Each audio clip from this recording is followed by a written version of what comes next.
Good evening, folks. Welcome to this Committee of the Whole meeting. I'd like to call the meeting to order and acknowledge that we are on the traditional territory of the Sonic people. I look to committee members for approval of the agenda. So moved. Second. All in favor? Carried. And we'll move to item 7A, the right-of-way permit fee, an amendment to miscellaneous fees and charges bylaw. You have a staff report in front of you and a recommendation. I'll move that the report be received for information. A second. Any discussion? Okay, all in favor? Sorry. Oh, sorry. Your mic. Sorry, thank you, Chair. Sorry, the motion that it be received for information, would that move it forward to the new fee being imposed? Through the chair to Mr. Mayor, absolutely. It would basically move it forward, and we'd bring the bylaw forward for consideration. Oh, correct. Yes, thank you. A question through the staff, through the chair to staff, is I'm just thinking of the practicality of this being put in place. So there's currently, as indicated in the report, there's currently the fee of $25 per day to a maximum of $200, and that includes work in the right-of-way on sidewalks, boulevards, and roads. However, we're providing greater clarification, specification in terms of an additional charge of $15 for parking spaces. And of course, the intent is clear to free up as much parking as possible. But in practice, when a proponent, a developer came forward, would they fill out one permit and indicate the different fees that they were applying for, or would there be different permits? Through chair to committee, yes, they'd fill out one permit application, and they would specify the use in that permit application, what use they would have. Okay, thank you. Thank you, Chair. Okay. I do have actually a couple questions on this. So in there's talk about construction management plan, and there's to be no trades parking on the street. So I wonder, when they submit their construction management plan, do they have to state how the trades parking will be accommodated or addressed? Do they is that noted in the plan?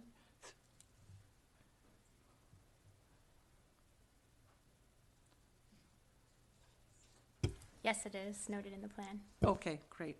And I guess my other concern about allowing the work on the sidewalks is I would prefer that they not be permitted to be on the sidewalks at all. And I guess what I'm concerned about is we've heard of this being a safety issue before, and I understand from other people in the construction industry that there's an ability for the contractors, I believe, to do their deliveries and their staging of materials on site. It takes a little bit more effort on their part and coordination, but I'm wondering if that's something that we consider rather than giving them access to the sidewalks. I guess my concern is by them using the sidewalks and the parking spaces, we'll have what we had on, I think it was 3rd Street in the past year, where people had to walking along 3rd Street. Actually, I think it was both, well, anyways, 3rd or 4th, but where pedestrians have to actually walk out in the roadway because the construction site is taking up the sidewalk. So I'm wondering if that's something that we can look into in a bit more detail in terms of, in other construction sites, like in the cities, you see how they built sort of a thing over top of the sidewalk to protect it, so it's still accessible to pedestrians. So just asking the question.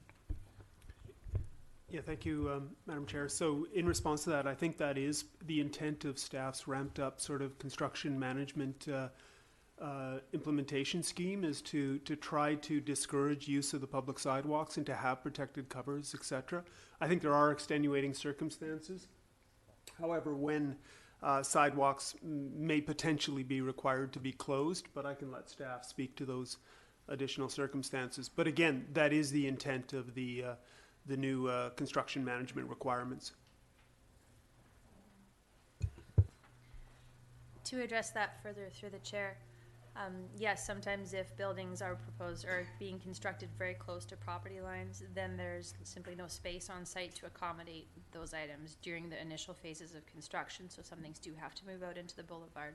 But we are working much more closely with developers and builders to get those protected walkways, the solid hoarding and the protection up above that we recently saw on the development south of Beacon on 4th Street with that's an example of what we should be seeing more of. Oh, good, okay. So this is not sort of the default position. What you described would be more the procedure we would follow, and this would be in those cases where that's not feasible in the circumstances. Yes. Okay, good, thanks. Any other questions or comments? Yeah. Yes. Staff have mentioned, but I'd like to highlight, I mean, staff did, I think, do a good job of implementing the new construction management policies earlier in the year as we anticipated several of the developments that have started. And I think, two developments were under construction, the 4-story on 4th Street, I think it's the Quattro, and the project on the, starts with an A, but I can't remember it, on the old Co-op gas station property. And they did put protective hoarding up and roofs, and they were able to do, their on-site delivery, over top of. So I think the intent is certainly there. And while there may be some exceptions, I was pleased that those two developers midstream in their projects implemented those new construction management policy, that new part of the construction management policy at that time, and I think it's worked well to keep the sidewalks open. All right, all in favor of that motion then? Opposed? That's carried. All right, moving on to item 9A, official community plan amendment application and zoning amendment application and development permit application at 2140 Skylark Lane. To start off, we have a presentation from the applicant by Robert Pringle, Joe Newell Architect Incorporated.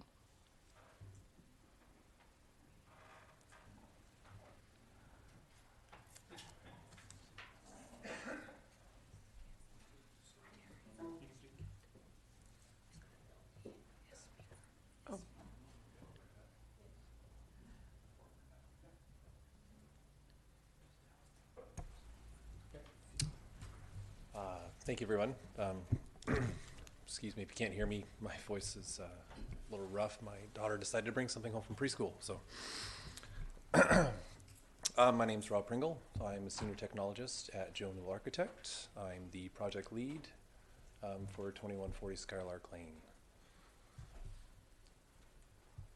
Just wanted to touch on the unit. It's a 12-unit purpose-built rental apartment for workforce housing.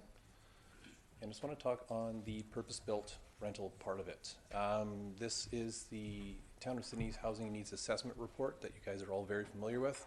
I believe it was last council meeting that it was reviewed. The graph on the right here is the snapshot of the last 10 years. And it's pretty clear that the amount of rental housing in Town of Sydney has been at a stalemate. There's been very little housing added, as well as the mix is very between 1 and 2 bedrooms, very little bachelor suites. We're finding that workforce housing are requiring little smaller spaces. And then this slide shows the the vacancy rate for the last 10 years as well. We can see that it's been sitting at or just above 0 for the last 5 years, well, since 2015. And then the excerpt at the bottom here is, I think, something very important to find out of the Housing Needs Assessment Report, is the greatest need in Sydney is rental units at different affordability levels. This little box at the bottom here shows that the existing unmet need is around 600 units, not including future development.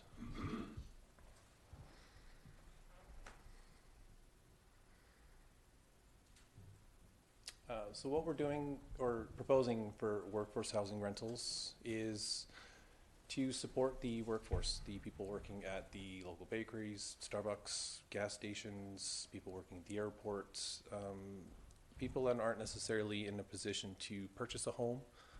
Maybe they're hoping to purchase a home, saving for it, maybe paying off student loans.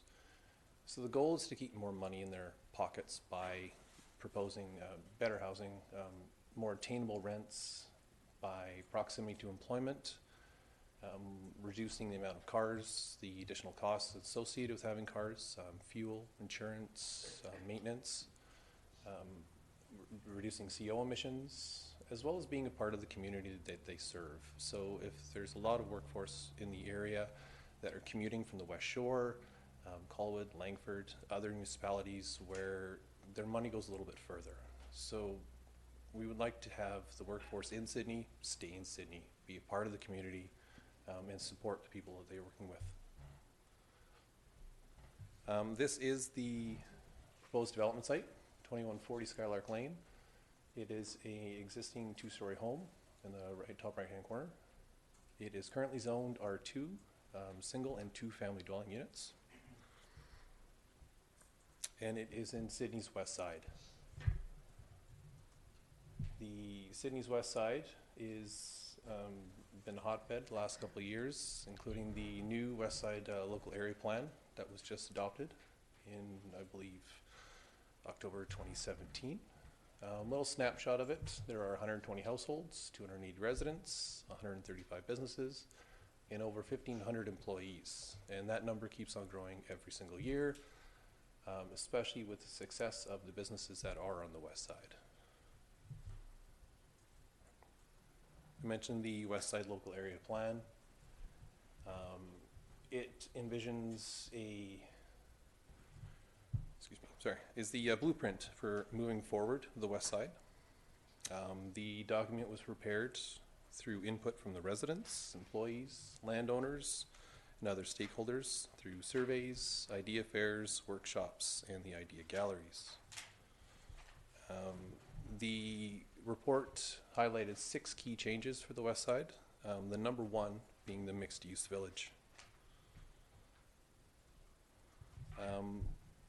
While we're talking about idea galleries and open houses, the owner and I held a open house on October 17th. We invited 56 of the neighborhood residents within a 100-meter radius. We held this at the Sydney Elementary School, and approximately 7 of the 56 households showed up. We we presented the proposal, the drawings, the plan. Then we opened it to discussions and heard their comments and questions. On-site street parking seemed to be the primary concern. I guess Skylark is a fairly busy road. For the residential road, that is, as well as the placement of a 3-story building in the area. There was concern of short-term rentals being allowed, leading to transients living in the area. We took these comments to heart in moving forward with the application and the conversations that we've had with staff ever since. This is an existing view of the West Side residential area. This is another excerpt from the local area plan. This little red arrow is us.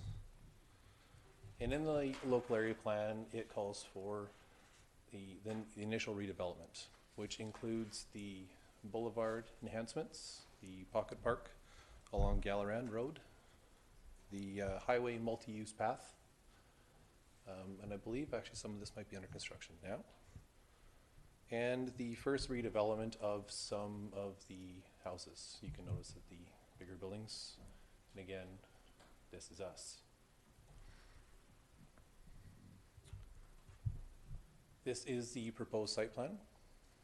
We have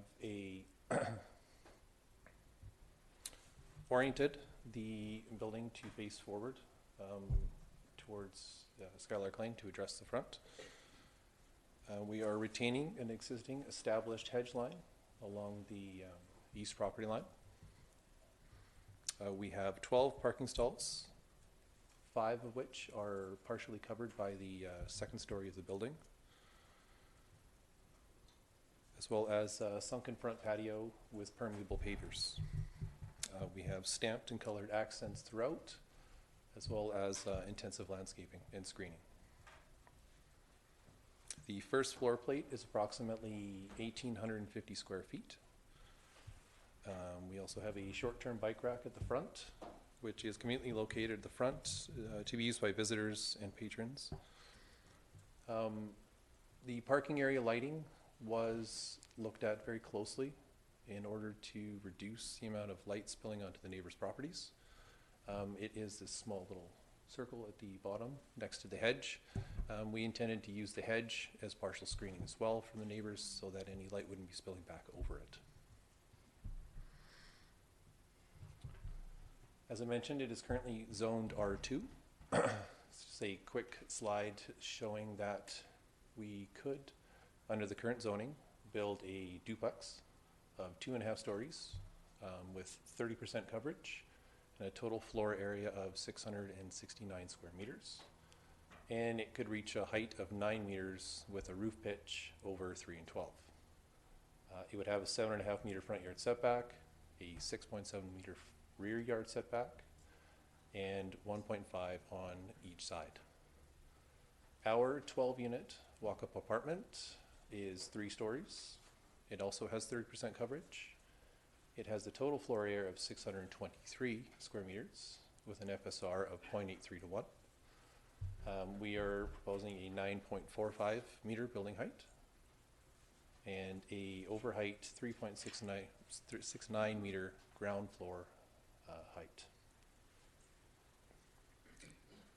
This is the outline of what the proposed duplex, or sorry, the allowable duplex would look like with a basic gable roof over it. This floor plate, again, is the same size as the floor plate that we're proposing.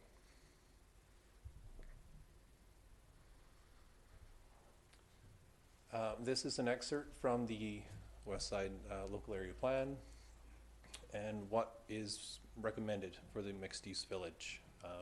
The ground floor is intended to be high-tech, studio, galleries, recreational, institutional, as the upper stories, residential, and high-tech non-retail uses. 3, 4, 5-story buildings, 13, 17, 21 meters building height accordingly. Our building is going to have live-work suites on the ground floor. They're designed to accommodate high-tech studios, galleries, flex spaces, and other commercial applications. The upper stories will be bachelor suites and 1-bedroom rental units.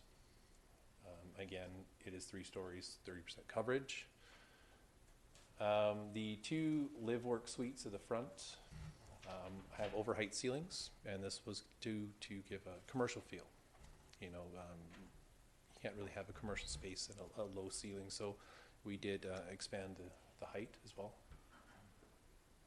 In total, we have 6 bachelors and 4 1-bedroom suites on the upper floors for a total of 12 units.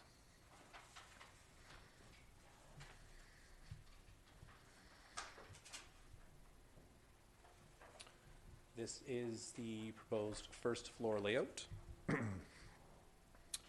The 2 live-work suites at the front of the building are of an open concept, and we did this to allow for flexibility of the live-work tenants. They could adjust the space however they need to while still maintaining an adequate living space as well, which gives a good balance between the 2. It has a sunken patio at the front. Again, this was done to allow for the extra ceiling height without increasing the height of the overall building. By sunking the patio, we were allowed to get the extra ceiling height and not have to raise it out of the ground 2 feet. We are proposing 12 storage lockers in the back. Each storage locker will have a bike rack, wall-mounted bike rack for the tenants, as well as a e-bike charging receptacle that will be built back to each suite, so they can have the ability to charge their e-bikes in their own storage lockers. You will note in the report that this is a variance. The storage lockers are smaller than what is required as per the bylaw. When we discussed it, we thought about making it a open bike room, but we thought adding the little bit of storage would have been more beneficial than having no storage. So that's why the variance is there. This is the upper floor plate. Second and third floors are the same. It shows 1-bedroom suites along the front facing Skylark and bachelor suites facing the rear of the property. They have large usable kitchens, in-suite laundry, dishwashers, Juliet balconies, and large walk-through closets in the first bedroom, or in the 1-bedroom units.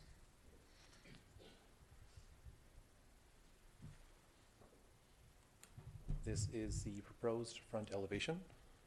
The material choices are consistent with the recommendations in the the West Side local area plan, while still fitting within the existing residential area.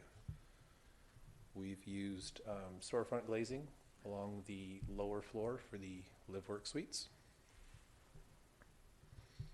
as well as corrugated sheet metal siding, brick, wood-look fiber cement siding, and some fiber cement panel to give the light industrial feel, again, as noted in the local area plan.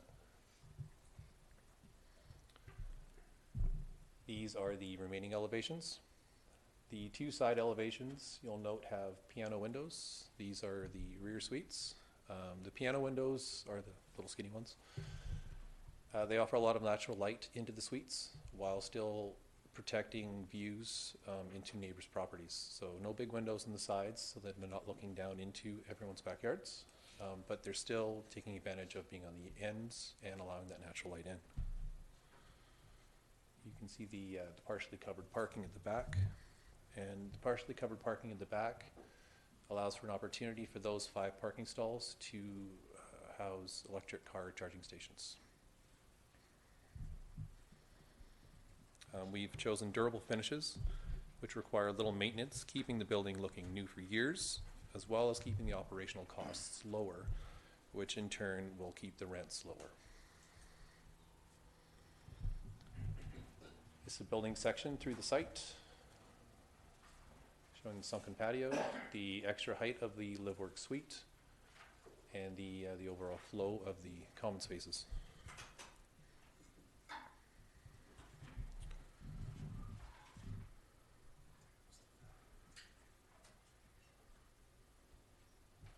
And this next slide shows the duplex that we were talking about earlier.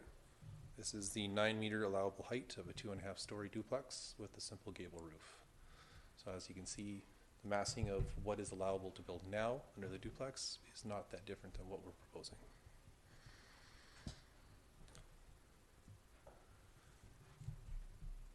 Here we have some pictures of existing residential neighborhoods that have transitioned into some multifamily. We have a number of 3-story buildings that have tied into their neighborhoods very well.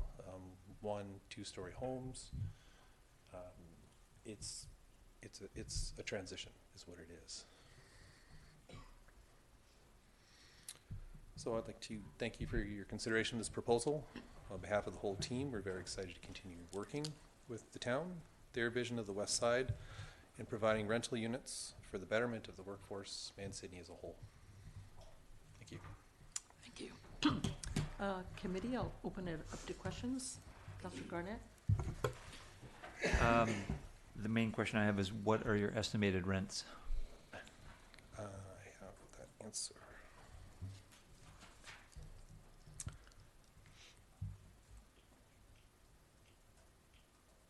So based on current construction costs and a reasonable approvals process from the town, we are aiming for near market rents at starting at $1,100 a month. That's for which size?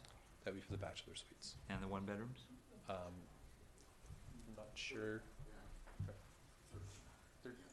They're going to go up to around $1,300, which would be for the live-work suites, I believe. Pardon me, sorry? For the live-work suites. And what about the 1-bedroom? You said the bachelors were 1,100. Yeah, so they would fit in They'd be between. the same range? Yeah, for the 1-bedrooms, we're aiming for 1,300. Okay. Yeah. Councillor Vintula? Thank you, Madam Chair. And thanks, Robert, for the presentation. Just a couple comments. You noted you had some attendance at an open house, and one of the themes in the feedback was around traffic on this residential street. I think your comment was that perhaps it was a busy street. To the contrary, I think it's a family-oriented street, and the concern is about an increase in the volume of traffic, not the existing volume of traffic. What, if anything, can you add to your planning and discussions with residents, having found that observation and feedback from residents? Speaking to the parking, we do have a 1-to-1 ratio, which is what was required by the bylaw. We weren't asking for a variance, but we aren't providing any more. Obviously, the increase in traffic, it's very difficult to put a number. Parking, going back to the number of cars, is managed on a case-by-case basis, based on the tenant's needs. So we're not expecting that necessarily all 12 parking stalls will be filled. The hope is that the West Side employees will be renting these places, so they'll be within walking distance, they will be within cycling distance, they'll be able to use the mixed-use trail, which is right there. There's also, I believe, a bus route very conveniently located. So the hope is for them not to have to use their cars and to be centrally located to where they need to go, so they can walk or cycle. So we're hoping that the increase is negligible. Is that included in the context of the live workspace and the commercial aspect? The live workspace, the commercial aspect of it kind of offsets. So where residents will be leaving in the morning, they will not be there during the day, where the commercial application will be during the day. So it's kind of an offset where the residents aren't using the street for parking or for driving. Sorry, a lot of them aren't anyways. That's when the main business hours would be. So it's kind of a balance between the two.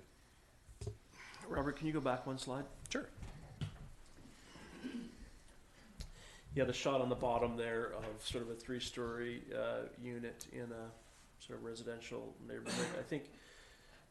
I mean, you're right. You see this sort of infill happening and has happened in high density cities for years, and I do get the need in Sydney for residential, rental component construction, workforce housing. It's a good shot to try and illustrate your point, but clearly we're talking about a different sort of street setting than what we see there, and so I get the concern that we've seen in some of the letters from residents. I really do, around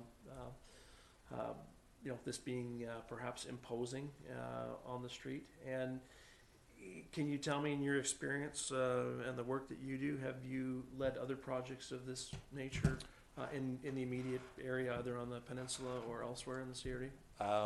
Not at the peninsula. Actually, this building that you're mentioning is a building that we just completed in the city of Victoria. It's on Doncaster, near the Hillside Mall. It was another purpose-built rental for workforce housing. It was micro suites. There was 11 bachelor suites of 340 square feet. And it sits next to a single-story home in a primarily single-family neighborhood. This particular unit does have Hillside Mall directly across the street from it. But it is the same idea, the same concept, where it was a single-family home lot that was infilled to 11 bachelor suites for the workforce. This particular one, we provided 8 parking stalls. We initially had 10. The city came back and asked us to take 2 out because they didn't want that much parking, which was odd. We've never actually heard that before. But of the 8 parking stalls, only 5 are currently in use of all of the suites, and they're all full. Okay, thanks, Robert. Thank you. Councillor Fallon? Thank you, Madam Chair. Thank you for this presentation. I can well imagine to come out with the first project in an established neighborhood is a challenge. And of course, the more you can bring on the neighborhood to embrace it will make the transition that much easier. Having said that, as I'm looking through the plans, my first reaction was these units are really small. So I thought back a little bit some of the office spaces I've had, and I talked to some other people who have lived in small urban apartments. Two things came out. One was tall ceilings help tremendously, and the other one was balconies. Now, I can appreciate there's space and money into it. At least there is a Juliet balcony, which is better than not having one, because if there's a little bit of space outside the small, what are we looking at, 310, 350 for the bachelor? Yeah. It's a bit small. So I can work around the size of the units as being something that can work, especially given the demographic, the market that you're looking to appeal to here. We're running into a little bit of difficulty. I did some quick calculations while you were doing your presentation.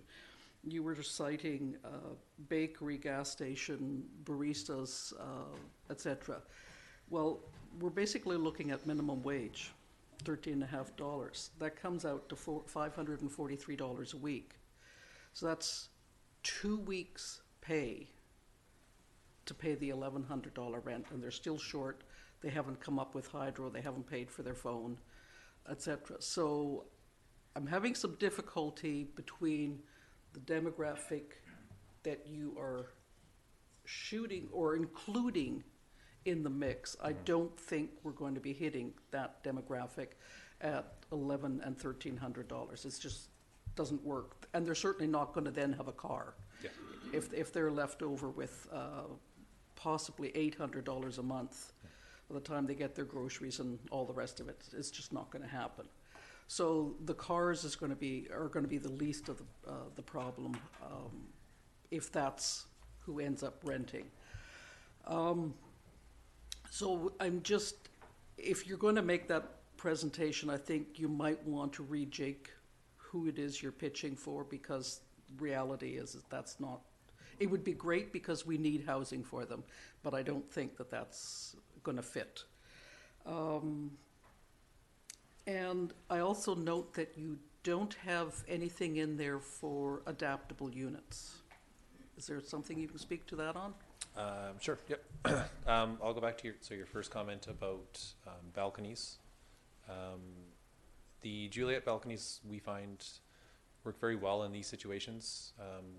If it's a full balcony, they tend to collect things, storage, bikes, barbecues, what have you, become very unsightly, and that's not fair to the neighbors as well when you see all this junk. So the Juliet balconies give an opportunity to bring the outside in, Yes. but limit to what you can actually use them for. The term workforce is such a broad term. It can mean exactly what I mentioned: baristas, gas station, other people working. It could be city staff. It could be people, any number of people. The workforce just seems to be this general group that need rental housing and are trying to get into home ownership. Specifically for the west side businesses. Yes, that's true. Yeah. And again, this is specifically targeted towards the west side businesses and the 1500 Okay, list. yeah. And then the last one about adaptability. The building it'll meet all the requirements of BC Building Code as far as accessibility for the entrances. There is no elevator in the building. You may have noted that. It's a walk-up. So the upper suites are not accessible. And the only other adaptable suites would have been the ground floor suites, which we looked at being live-work suites. So it became, we can't do everything, unfortunately. So the live-work suites were the goal. It was something that was noted in the local area plan. It was something that was wanted from staff. So that's the route we chose. Okay, thank you very much. Thank you, Madam Chair. Councillor Wainwright? Thank you, Madam Chair. So I've only got one question actually for the proponent. Are you planning to strata the building? No. No, okay. So we are in discussions with staff as far as signing a 10-year housing agreement, which will limit the property to rental only. Further to that, we are also willing to look at restricting short-term rentals. I know that is a big concern. So all of the tenants will be asked to sign one-year leases. As part of their rental agreements, it will have a restriction on them being able to do short-term rentals, as well as part of the housing agreement as well. So it's trickle-down effect, and that's a way to enforce it. If they're caught doing short-term rentals, then they could face eviction from their suites. Okay, thank you. So, actually, you brought up the short-term rentals, and I see that staff are suggesting that if this is approved, it would be a comprehensive development zone. We could actually, in the comprehensive development zone, the zoning, prohibit short-term rentals over and above whatever you're proposing. I guess the question, you'd have no objection if that was in the zoning? No. Okay, thank you.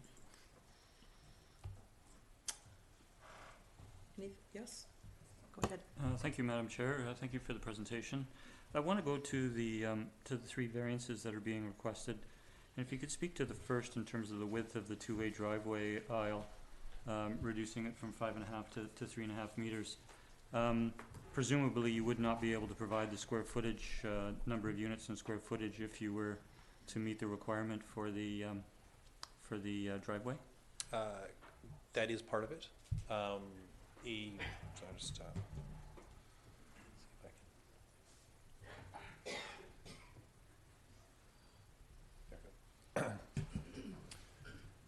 It is part of it, yes. The square footage and the FSR of the building would not work with such a wide driveway.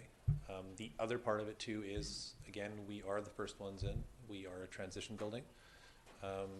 This drive would be much more in keeping with the neighborhood. All of the other single-family homes do not have 5.5 meter driveways. They have narrow single-family home driveways. So this was done in an effort to fit within the neighborhood as well. The Doncaster building that I showed earlier actually has a narrower driveway than this as well. And I've heard from the owner that they haven't had any issues. Okay, thank you. The next 2 are with regards to storage and bicycles. And so we've, there are the concerns expressed by the residents with regards to parking, and we certainly want to encourage people out of their vehicles, and you spoke to that. But you're reducing the size of the storage units. I'm wondering why that's the case. Yeah, so that goes back to the space allowed for it. We don't have enough room in the storage space to do what's required by the bylaw. So it was an option of we don't allow storage, or we don't provide any storage for the suites, and we just do a bike room, and then we would be fine. But because we are adding storage for the bikes, it falls under the bylaw requirement, and we just don't have enough space. So that's why we're actually varying it. It was the choice to provide some versus none. But again, would I be correct in saying that you don't have the space because of the footprint of the square footage of the units? Yes. Okay. And the second one is to reduce the number of required bicycle parking spaces, including the number, and that they're not weather protected. Yes. And the reason for that is, again, space. It is again space, yes. So we have provided a bike rack at the front, which houses 4 bikes of the required 6. The reason it's not weather protected is due to its location. We felt that a large structure at the front of the property would take away from the building itself and the whole development. You would probably see the bike structure first, and then you'd see the building. Thank you. Last question.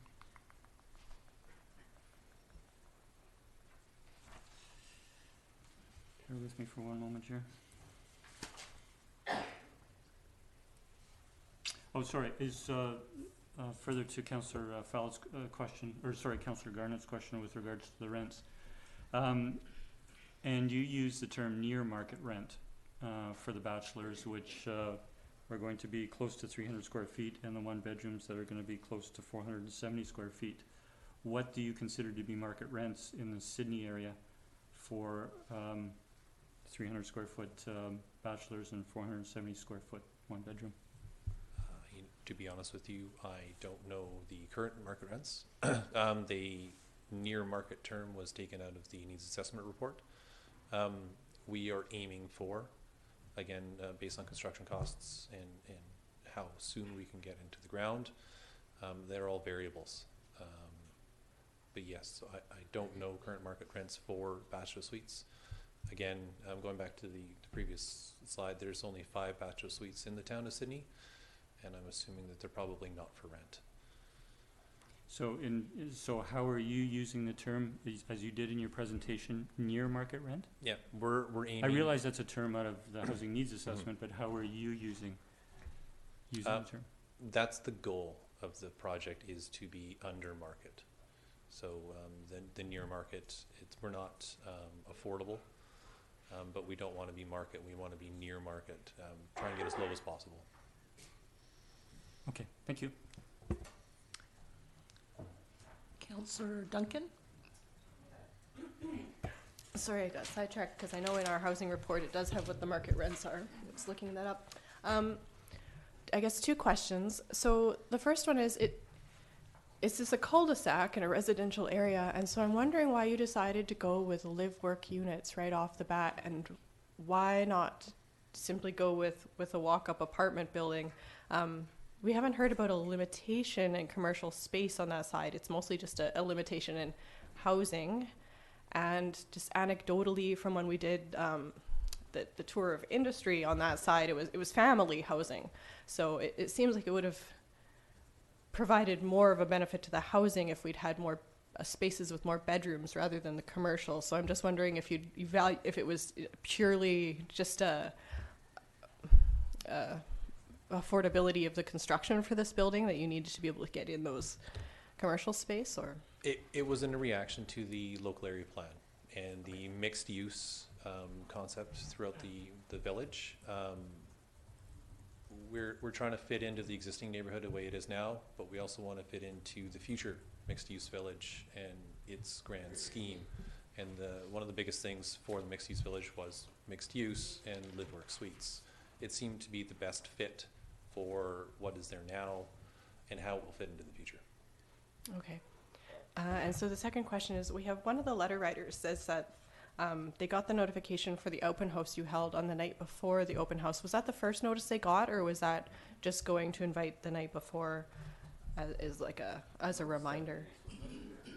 Yeah, they went out 7 days before. Okay.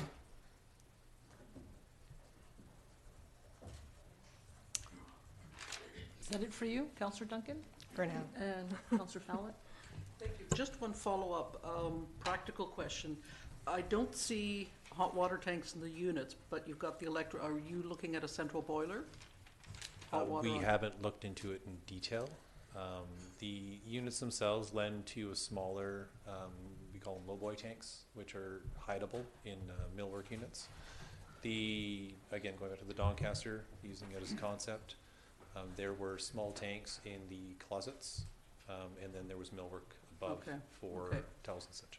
Okay, I was just looking at the amount of storage space that's in the unit, and then as you note, the small storage compartment. So if there isn't a hot water tank in here, that's going to cut a bit more into storage space. So, okay, thank you. And I have a couple questions or comments. So getting back to the accessible units again, I mean, it's normally a requirement with multifamily dwellings that we would, have some of those. So, and that's something that I would be, wanting to see. Is that something that you think you could accommodate or adjust in your planning? Yes and no. Accessibility would be limited to the ground floor without the addition to an elevator. Currently, there's no room for an elevator. It would take one of the suites out, on each floor, I should say, as well as most of the storage to allow for the elevator machine room and the lobby required for it. Whereas the way it works now with the scissor stair, it's a very compact exiting routes, and that's how we can do the front and back loading. So accessibility wise, we wouldn't be able to have an accessible suite. The ground floor could be accessible. I mentioned it does have a sunken patio of about 600 millimeters. Currently there's a stair at the front along the sidewalk. This could be possibly converted to a ramp, which would allow accessibility to the lower 2 units, the live work suites. As far as adaptability goes, as soon as we use the word adaptability, we have to follow the requirements of 3.8 in the building code, which calls for much larger spaces for the turning radius of the wheelchairs, which would limit what we can do with the actual spaces themselves. So if we were to convert the live work suites to adaptable, the work portion would get a lot smaller to balance the live part. Okay, and I'm not thrilled about that, but I accept your explanation. And I guess I'm wondering if you're able to comment at all about, you know, if you see what sort of spin-off benefit you might see to the immediate neighborhood. So, you know, based on what we've heard so far, there's, you know, the size of the building, the increased, you know, traffic perhaps, and parking issues. Mm-hmm. Do you see any positive spin-offs for the immediate neighborhood? Absolutely. Yeah. The target audience is the employees at the west side. And if they move into the area, they're going to be part of the neighborhood. They're part of the neighborhood they work in. They have a stake in what happens in the neighborhood because they both live and work there. It's about life-work balance. The people we're trying to bring in are the people that are working there, commuting from other areas. They're going to be spending more money in the community because they live here. They're going to be happier. They're going to be better parts of the community. At least that's the hope. Okay, thank you. Okay, one more question?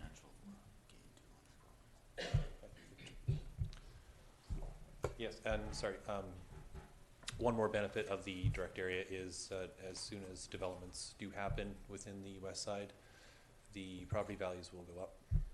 With improvements to the area, values do go up. That's just the way it works. Okay. Sorry. Councillor Garnett, one more time. Thank you, Madam Chair. I've heard mention of the open house held at Sydney Elementary on October 17th, but I don't see any reference to the time of the day that it was held. Could you speak to that? Yes, it was in the evening. I think it was 7 p.m. Thank you. Okay, committee, any other questions? All right, thank you very much. Thank you very much.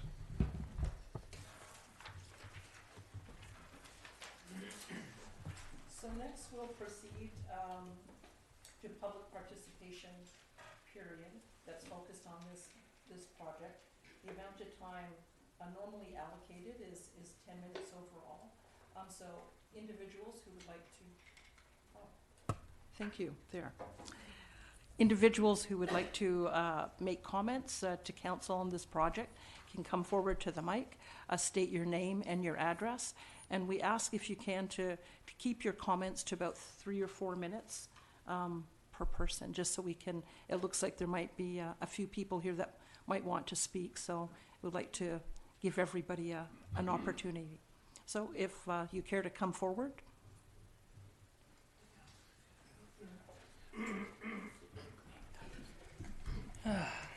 Good evening, Your Worship and Council. And if you could just give your name and address before you speak. Absolutely. My name is Jason Stewart, and I am the owner of the property 2134 Skylark Lane.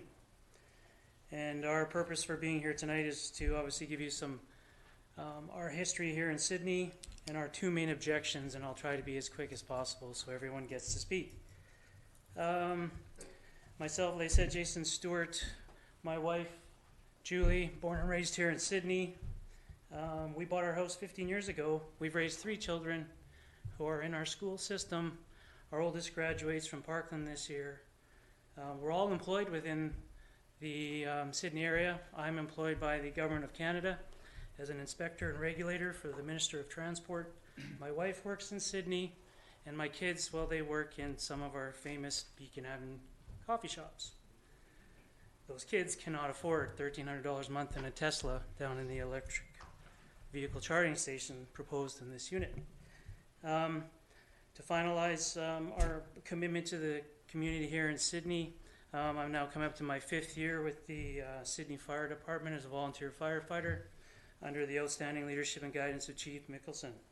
We have a lot invested into this community, and unfortunately, the developer's plan, who doesn't even live in our community, is really, it's fearful and putting a massive negative impact on our quality of life. Our 2 main objectives are the following.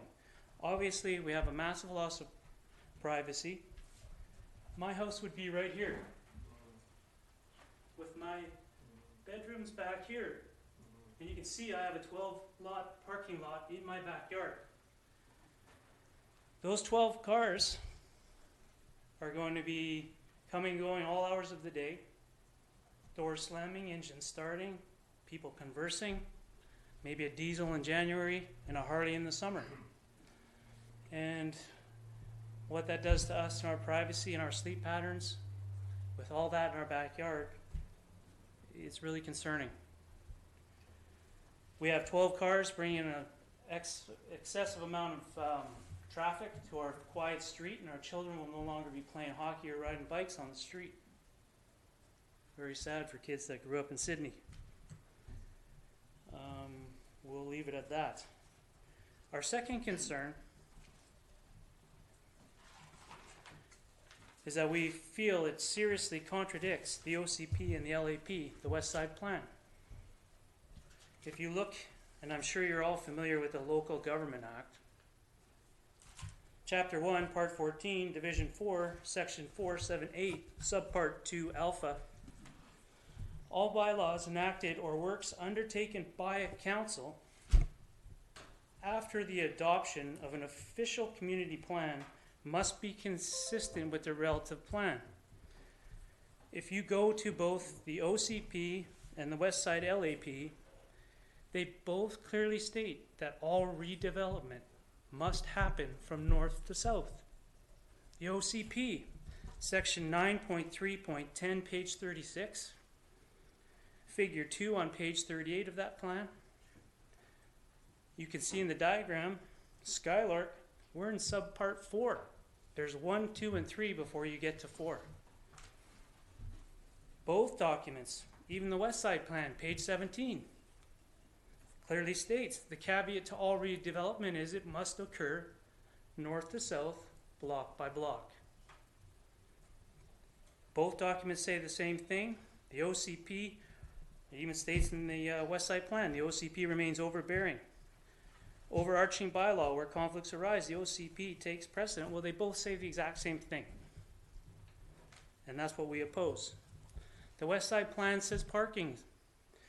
The West Side Plan wants to minimize land dedicated to surface parking and lower environmental impact. I don't think 12 parking spots is the intent of that. If you wish to find that, that's on page 53 of the West Side Plan. The staff report delivered to the Town Council dated on November 29th. Unfortunately, option 1 given to Council is almost offensive. It states any delay due to due process is unjust and unfair to the developer. What would be unjust is the residents not getting fair treatment and the right to due process by our council. Yes, it takes time, it takes money. This is democracy. Council and town officials, just like myself as a government official for federal government, have a legal responsibility for duty of care through due process and policy. Your policy is the OCP and the LAP. Anything short of that would impact our rights and shortcomings to our freedoms as citizens in Sydney. Any neglect to that duty leads to personal and corporate liability. And we're all aware that there are local governments who haven't done their job and they're now on the receiving end of legal action. So please do your part. In summary, I know I've used my time, I'm sorry. You are a new council. We were excited to have you. We voted for you because you promised us a more reasonable and fair approach to development, something the previous council didn't have. Well, they're not here anymore. Show us you mean what you said. There were a lot of shortcomings in this plan. There's a lot of units crammed in to make it pay so he can make a profit. And you've all identified some serious shortcomings. Please take that away with you. The project's too big, doesn't legally meet the OCP. It's completely unfair to us and the immediate 4 or 5 properties around. We don't run around with tin hats on. We're not scared the sky's falling. We understand Sydney's growing. It will densify. That's life, and I fully expect something to change. But this project's too big, and I ask for you, on all my comments previous, that you reject this plan until you find something that fits. And if he wants to redevelop Sydney, go north to south as the plan dictates. Thank you. Thank you.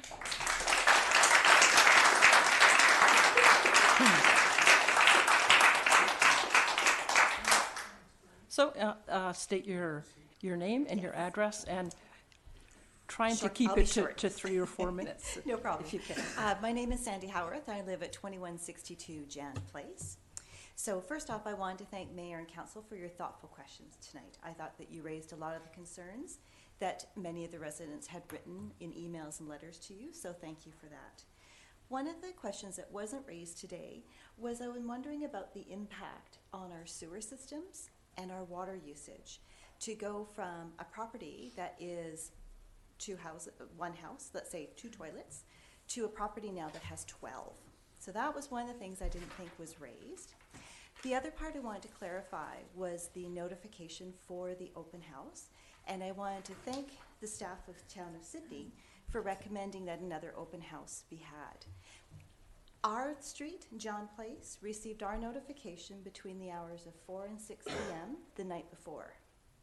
The address that was listed on the open house invitation was actually for a property in Victoria. We were invited to have a discussion about an exciting new opportunity. So several of my neighbors who are seniors were wondering why we were being approached about a property in Victoria. So I think with the short timeline, the misrepresentation of where the property was actually residing, I think another open house, another opportunity, I think the open house would have been much better attended. And I'm not sure how the gentleman came to the 7 households. I was at that meeting, and at no time were we asked if we were from one household or what we were representing. So I'm, as a single person, in one household. I was there with neighbors who have families. So that also I would like to have clarified too. So thank you for your time. I will be short, and look forward to, hopefully, the council declining this proposal. Thank you. Thank you for your comments. Hi, my name is Kerry Hayes. I live at 2127 James White Boulevard West. So my property is right about here. So I have 3 kids who play in the backyard a lot. We have a trampoline. We're soon to have a rock climbing wall that I'm going to build, and a number of other things that the kids take advantage of on a regular basis. I see that on the sides of the buildings, there are only going to be these small windows up top, so they can't look into everybody's yard beside them. However, the balconies on the back will provide full view into my backyard, especially the very top level. And, we do have a sort of a culture of fear when it comes to our kids nowadays, but I certainly don't want people looking down on my backyard while my kids are playing in the back. I had a few other things to say, but I think Jason pretty much blew it out of the water there. I also would disagree with these 7 people that showed up, or 7 households. I was there. I talked to at least 10 different households myself. We all stuck around afterwards and were talking to each other.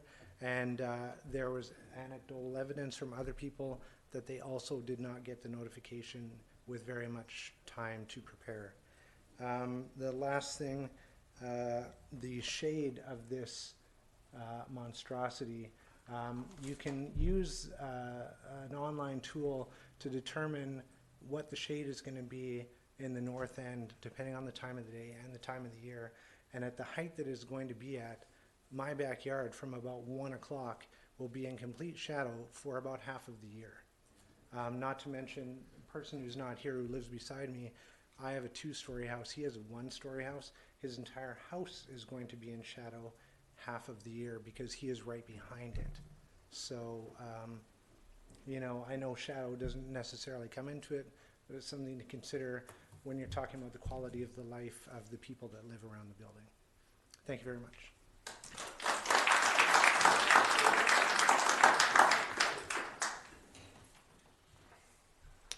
Hi, my name is Murray Scarf. I live at 2117 Skylark Lane.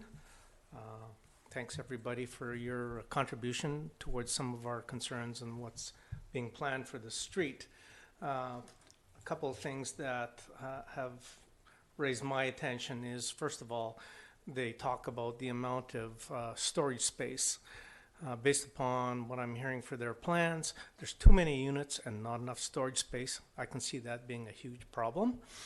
The other concern that I had is the West Side Development Plan. I'm not familiar with the West Side Development Plan, but my concern is if you're going to consider this on our street, that I would say, okay, then that means every other resident on the street is open to this type of development plan as well. And is that a fair comment to make? So, my concern. Thanks. Thank you very much.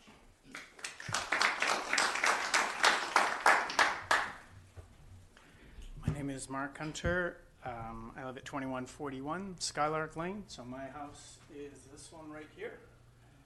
And these units will be looking directly into my living room, particularly from the 3rd floor. So we have a number of concerns with this unit, particularly if you were to look at bylaw enforcement and police action on this exact property over the history of the last few years. You will know that there has been issues with drug dealers renting that exact property, which is partly why it sort of triggers us a little bit to hear that there's going to be 12 renters here instead of the 2 that were there before. And we were able to do something about that thanks to some of the families because of bylaw enforcement that managed to move the drug dealers along. I also think I've read that an average household generates at least 4 trips up a street in a day. And so if we got 12 here, you're looking at 48 trips up and down that street, not counting anybody coming for the live-work units. And I know you subtract the family that's living there now, but that's a lot of traffic.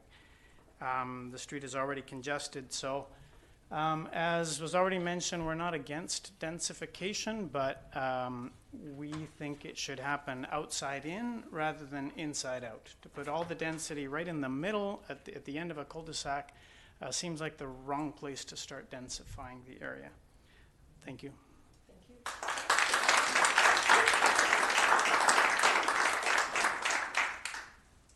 All right, last call for anyone who would like to speak from the public on this topic.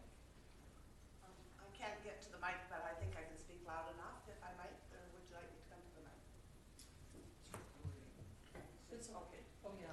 They record from there. Oh, my apologies. So they want to hear you.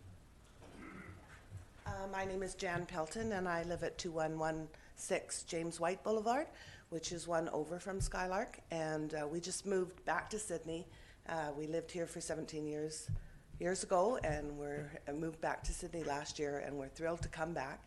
My daughter-in-law actually suggested that I go and have a look at what the West Side plan was, and the fact that it was to be a 10 to 30 year plan. I was quite happy with that and felt that yes, densification is going to happen. You can't stop it. But like other speakers, and that's why I kind of don't want to repeat myself, but in reading through that plan, I too read that it was supposed to come, I thought, in mind, from north to the south and from Gallaran in the last phase being the residential. So to me, even though that's not my street, and I would expect that somewhere in our neighborhood we would receive some of these larger units, and I'm not against that village. It could be wonderful what's showing up in the plan as I look through it, and it was approved, but I just, like speakers before me, I just feel it's going in the wrong direction. It should be coming from the outside in as well, and so thank you for considering it.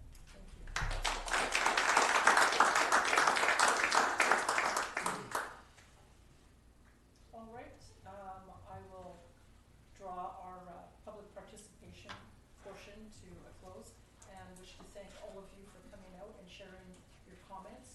It's much appreciated. So committee, you have the report in front of you. There's some staff recommendations. Councillor Brennan. I will move that official community plan amendment application number OP 1000035, zoning amendment application number RZ 100102, development variance permit number DV 100288, and development permit application number DP 100809 to reduce the width of a two-way drive aisle and to reduce the requirements for class 1 and 2 bicycle parking in order to permit the construction of a 3-story mixed-use commercial residential development containing 2 live-work units and 10 multifamily residential apartment dwellings be denied. I'll second that. All right, discussion? Councillor Whitman. Okay, thank you, Madam Chair. So, I guess, on the one hand, I think it's good if the council doesn't see merit in the proposal, to be clear about that. On the other side of it, though, I'm concerned that we went through a fair amount of effort developing a West Side local area plan, and the thing I guess I'm wondering about is council essentially putting aside the West Side local area plan? Is there something that we need to amend in that West Side local area plan? Because we're just about to go into a major OCP review, and I guess, you know, why should we bother if we're going to not follow the plan that gets developed? And I do appreciate that the previous council certainly could be criticized for their following of the OCP, but I'd like to, I don't want to see us go down that road. If we're going to be looking at turning this down, I'd like some real clarity about why we're doing it and what's wrong with this in relation to the West Side local area plan. Okay, Councillor Duncan and then Councillor Brennan. Thank you, Madam Chair. I myself, as I was going through this, was torn between option 1 and option 2, knowing that the way this application is right now, I'm not sure why we would go to a second open house, just knowing what the we've heard from the residents now. They may not have heard from them at the first open house. We've seen a number of letters. We don't usually get this many people from the West Side involved in anything. But on the other hand, now that we have everybody's attention and people are actually paying attention to the West Side area plan, maybe it would be nice to have another open house and actually have people looking at that plan in relation to a proposal and saying, getting that clarity that Councillor Wainwright is speaking of. So why exactly? Because the proponents have come forward, and I asked, why did you put in live work suites? And they said, well, because we're trying to meet the West Side area plan. And obviously the residents have looked at that plan and said, this doesn't meet what's in the West Side area plan or the OCP as we understood its intentions at all, which suggests that there's some vagueness about this West Side area plan that's going to lead to problems. The question is whether it's on the proponent. Well, I suppose the town has suggested they go to the open houses as well, to spend their time to help us with that lack of clarity. because the residents are correct. It does say to develop from north to south, and that was my understanding as well. And my understanding would be to go from single family, even though it's to increase density and have, increased heights of these buildings, from one family to 12 rather than, one family to 4 here and have the live work units up against the existing industrial. It is jarring. So, but personally, I would rather see this motion fail and have us talk option 2 while we have everyone's attention, while the developer has a chance to rework their proposal, and if they're going to be the first one, to be the first one that goes in a way that meets the residents' approval. And the main limitation I have is the justification for this is workforce housing. But from my understanding of the workforce housing that we need on the west side is family housing. The west side is also is somewhere where we actually have quite a high density of families in Sydney already, because they're some of the slightly more affordable single family residences. If we upzone this substantially from single family to 12 units, a number of letter writers were concerned it would decrease their property values, but I don't believe that's what would happen. What we'll have is single family residences that are now worth $680 that nobody can afford, going up to 1.8 because somebody knows they can build an apartment block on it. And that's not going to increase our affordability in the interim until somebody does spend those years redeveloping it. So, I'm sorry. I think that's all I need to say for now. So I would hope to see this.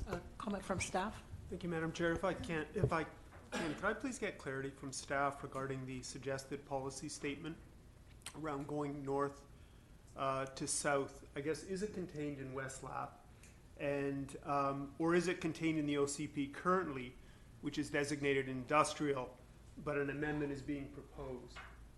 Thank you. Certainly, through the chair, the town's current official community plan document in the industrial section does talk about development of the residential area from a north to south manner. In the west side local area plan, on page 17, as our speaker said, it does talk about the current land use. So that section on page 16 and 17, section A7 of the west side local area plan is the site analysis section, essentially saying what's in effect now, what's the lay of the land right now. So in there on page 17, it says current land use. The study area has a distinct land use mix of industrial and low density residential with a patch of service commercial at the southeast corner. While the zonings remain residential, the OCP designation for the residential area has been industrial for over 20 years, though there is a caveat that any redevelopment must occur block by block from the north to the south. That's describing what's in the official community plan policy in section 9. It's not saying that the direction in the local area plan is that development occur from the north to the south. And that's described in more detail, just the general redevelopment of that residential area in the section on land use. It doesn't say in that land use section in the LAP that it will occur north to south. The drawings in that section indicate that it would occur throughout the neighborhood. Other comments? Councillor Garnett? Yeah, I have a few points to make. I wasn't unable to attend the open house with the West Sydney local area plan discussion, but I did hear from people who did attend, and what was concerning to me is that what they saw in the final document was not what they believed was going to happen when they left the meetings. So I don't know if that was just miscommunication, or if we didn't do a very good job of explaining what was going to happen. I was at the meetings here before I was on council listening to the discussion, and I remember thinking at the time, I just don't think the neighbors know what's coming. And it's such a dramatic change to what they're used to. I just feel like there was just a lack of communication, and efforts were made, but I just don't think everybody knew what was going to happen.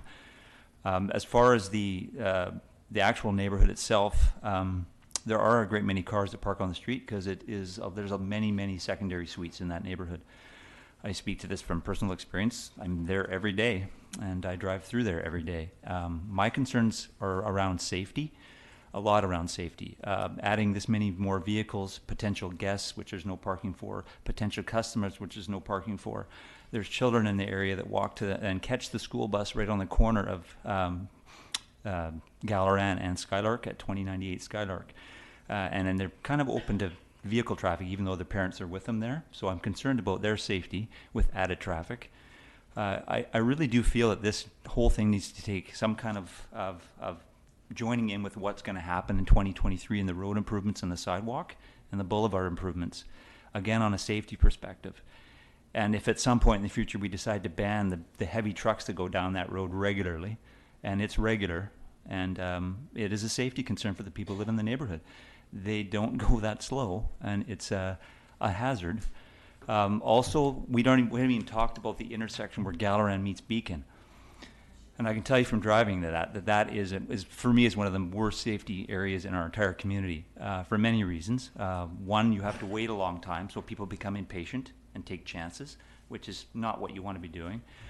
But the main problem is there's a bit of a blind spot as you come off the highway approaching Galaran down Beacon.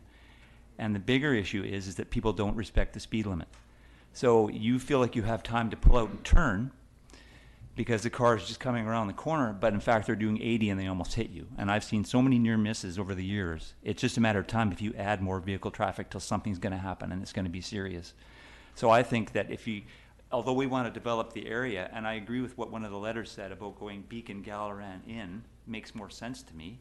And if you do it that way and incorporate it with the changes with regards to safety for the neighborhood, and especially that Galaran intersection, so that we can enhance the ability for the growth of all this extra people, because once we do this development, there's going to be another one, there's going to be another one. So, I mean, I'm thinking long range here in terms of if we allow development and more developments to occur and more people to live in that area before we put that infrastructure in place that protects the present residents, my concern is something's going to happen from a safety perspective. And so I really do worry about that. And I through the chair to staff, I would love to see something done where the children catch the bus. Now, I don't know, we probably haven't budgeted for it, and this is maybe digressing from the topic, but if we could have some kind of something built for these kids to stand on that makes it safer for them. But with regards to the actual application, although I understand the workforce housing, I totally get that. We've heard it from the West Side Industrial Group. The price ranges for the units, and Councillor Fallett mentioned what a person minimum wage would earn, but she didn't factor in taxes, EI, and CPP, so they even take home less. So $1,100 for a bachelor suite when you're taking home probably $1,700 a month. You got to buy food, you got to pay for a phone, you got to pay for hydro. Doesn't work. So you're saying it's for the workforce, and I've heard that over and over again. And yet in your market, I get that. I get all of that, but we are not hitting the demographic that we need to help, and that's the below market rental. And this does not address that at all, which is what I would have, if I was going to even be respectful, hopefully this would happen. That's where I would have loved to have seen this gone, and I would have been more on board with it then. But as it sits, I just can't go along with it for the many reasons that the speaker said. And for me, it's a tremendous safety hazard as we start putting more and more people into this neighborhood, and we have to do it in such a way that we're doing it, that it makes sense, and then we have these buildings going, and the more people, the infrastructure is there to support it, and that's my biggest concern, is that we're going to do that and then do it after, and then by then something could happen. So, thank you. Thank you, Councillor Fallett. Thank you. Nobody ever said this job was easy. The West Side is desperately looking for housing for their workers. The fire department is right now working on a recruitment, annual recruitment. They're needing young men and women, or younger men and women, to join the volunteer fire department. That's another aspect of our community and our strength. And if we're going to ensure that we do have those young men and women, then we have to ensure that there's housing. We have an established neighborhood that has a personality, a character to it, and to go about to make an abrupt change in midstream is never going to be easy. Some of the points that Councillor Garnett made up regarding the road work, if if a new area is being subdivided, new subdivision is coming in, the first thing that has to come in, of course, are the roads, because that's how all of the materials and the workers get moved into the location. The infrastructure gets built first, and then the housing comes. We're working at it from the other perspective. We have a 30, 40-year-old, 50-year-old neighborhood, and the roads aren't set up now for this densification that's coming along. But we have to figure out how to make it work. We have a West Side local area plan, and I would like to see another open house to hear if there is a way that we can meet the needs of the neighborhood and meet the needs of what our community also needs and our neighborhood. I think there is a way of doing this, but it probably is going to take a bit more conversation to make sure that we address as many of the questions and as many of the concerns. And some of the notes that I was taking from the speakers, there were concerns over privacy, loss of privacy. And I get that. I really get that. It's a whole lot different looking into someone's backyard than it is looking into a parking lot. I also thought about that, just even apropos of that, I thought, you know, as we're going through, as our town goes through densification, one of the things that we should be taking into consideration is open parking spaces like that. It's one thing for a building to come in and be the first one and nothing else is looking at the parking lot, but one day there's going to be another building. And is there a way of maybe covering an open parking spot, a parking area, to mitigate the look of straight down onto asphalt and cars? There's the heat, there's a whole climate issue that goes along with it. Maybe there's a way that we can improve that. I don't have the answers. I do think that I would like to see this project move forward one more step, get better consultation with the neighborhood, get the information out, take a look at the West Side local area plan, maybe give the developer the opportunity to think a bit about what they're hearing, what some of the concerns, is there a way of meeting it? I don't want to turn it down right away because I'm also fully aware that we need housing, and I also think that everybody in this room is not going to deny that. But it is a shock to see something, a 12-unit apartment building coming into the middle of the neighborhood. Fully get that. I really fully get that. But I think we can, we're not making a final decision, but I think we can move forward and just hear a bit more and figure out if we can do something to improve things. Thank you. Councillor Rintoul. Thank you, Madam Chair.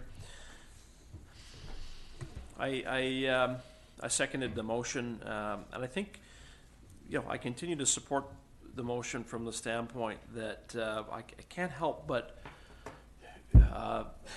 recollect, you know, asking the applicant presenter around, you know, what were the takeaways from the open house and what changes were implemented as a result of the open house, and I didn't hear that any specific changes were made to the development as proposed, and so I can't help but think that having another open house session with residents who are going to reiterate the same concerns will lead to change on this occasion.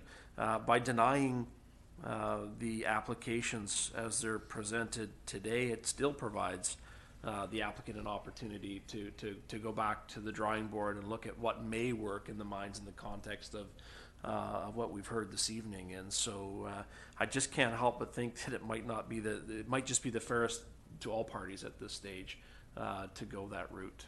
And so I'm still comfortable with the motion that's on the floor. Thank you.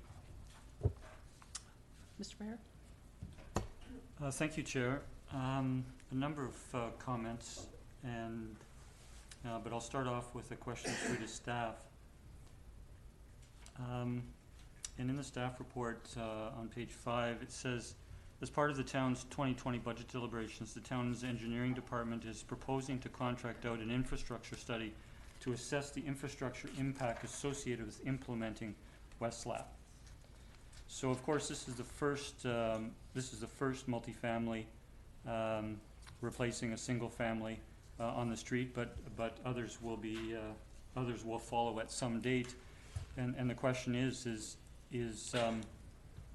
if there are significant infrastructure improvements required as the density increases significantly, there is how would that be paid for? When we've seen densification, for example, in the downtown, we've seen that that is shared by the developers.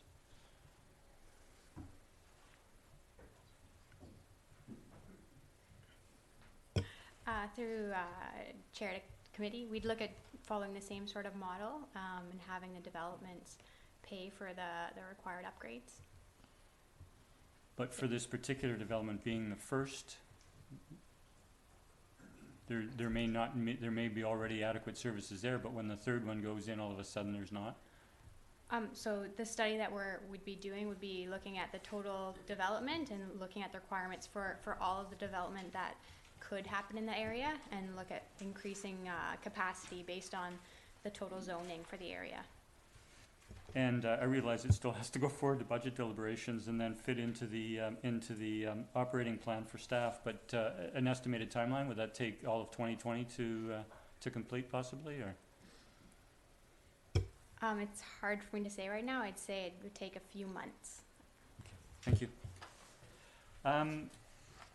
I'm going to start my remarks with this council does fully appreciate the need for affordable housing, and there's affordable housing needed in different ways, as the 100-page housing needs assessment report clearly indicates. We do need the type of suites that this proponent is proposing, but we also need 2-bedroom and 3-bedroom suites.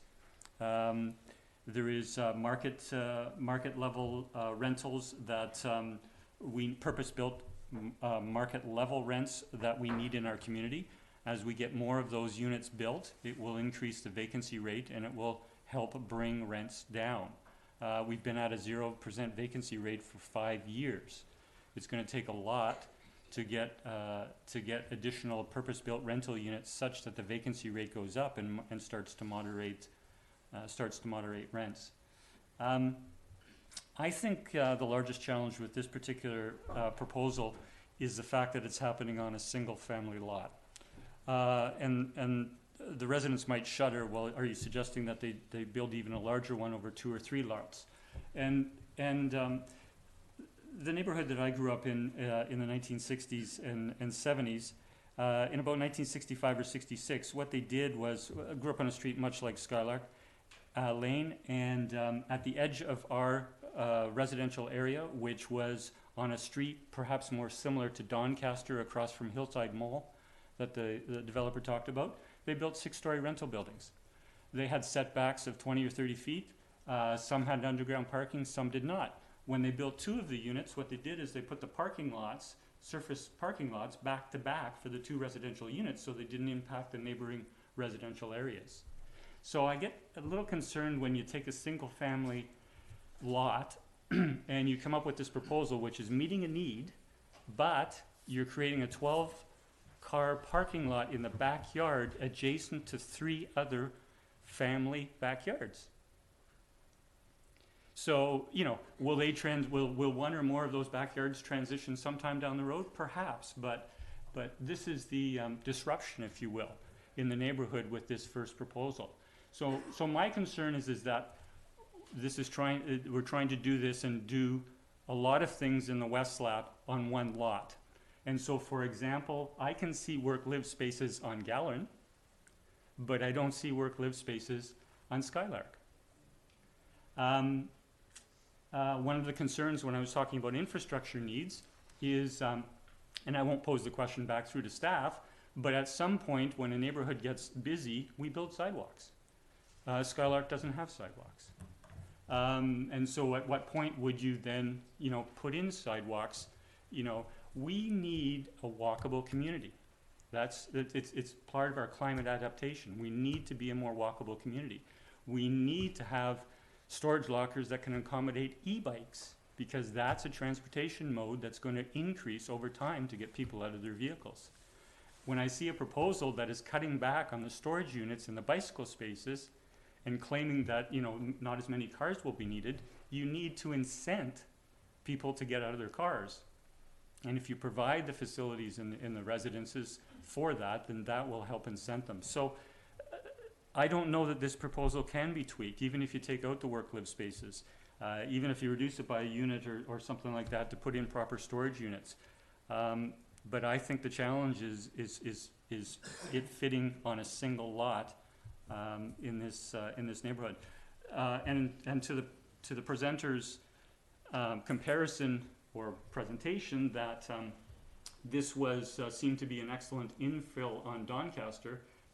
Doncaster and Skylark are very different streets, and it's not a comparable.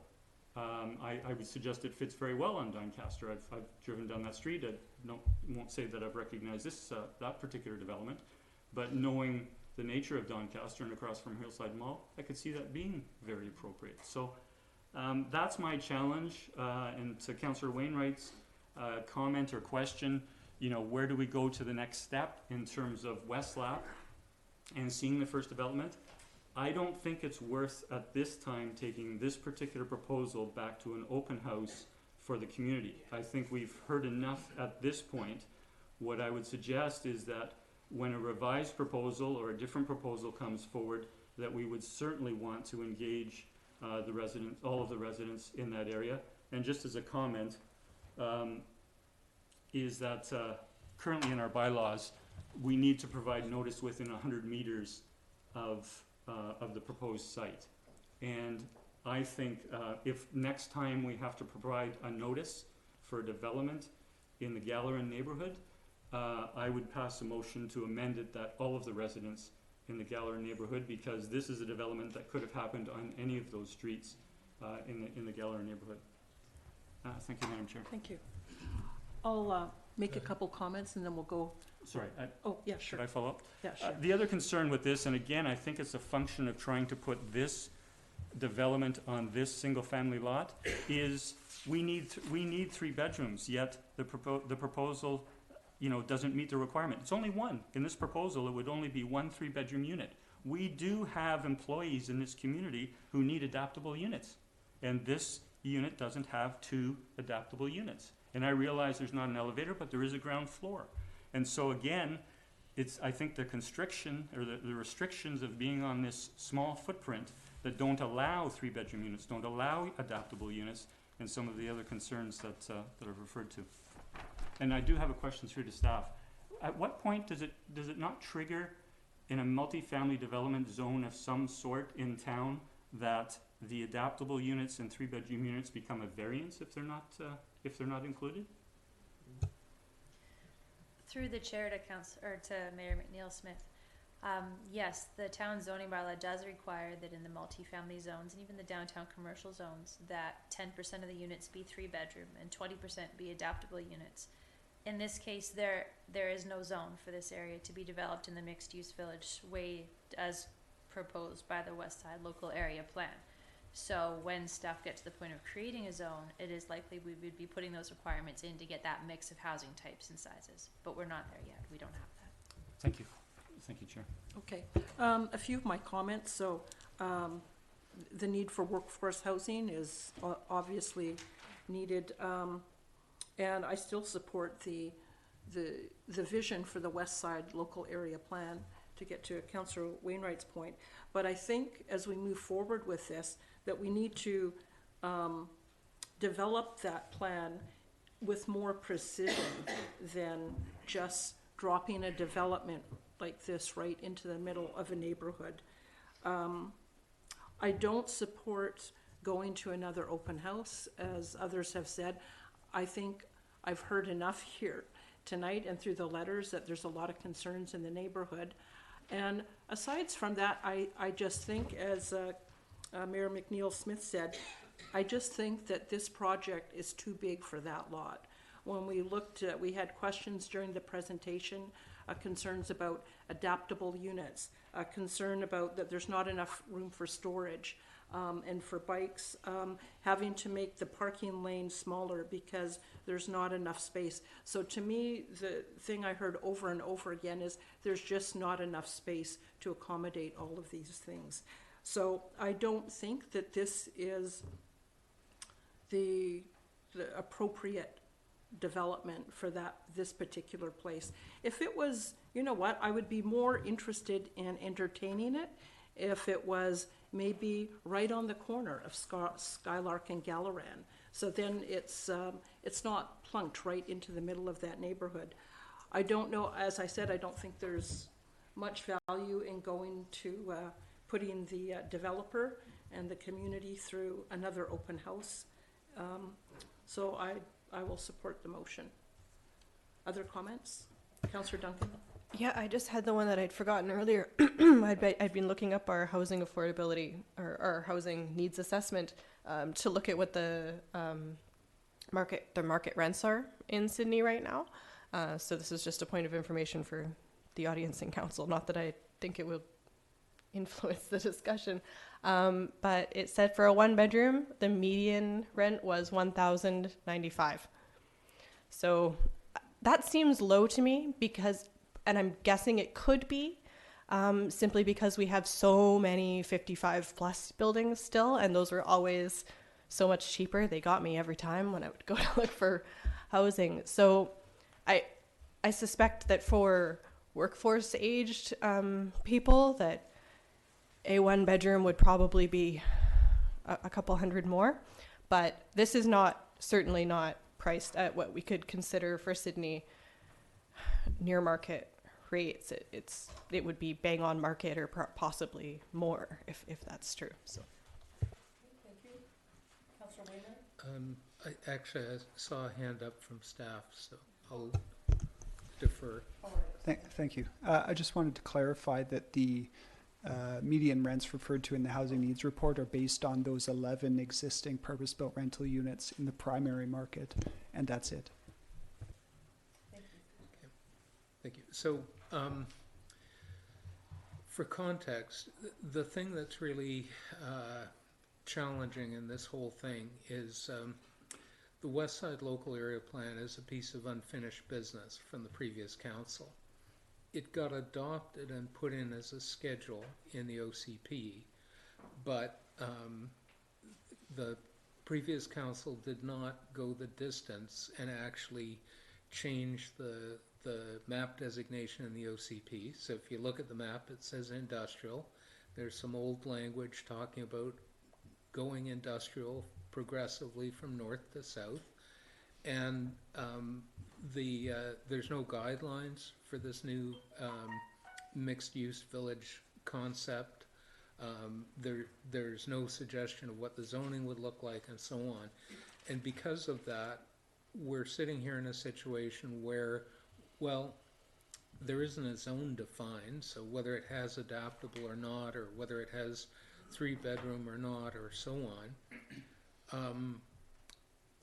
And I guess the thing so that is certainly a challenge. Currently, that property has zoning that allows infill development.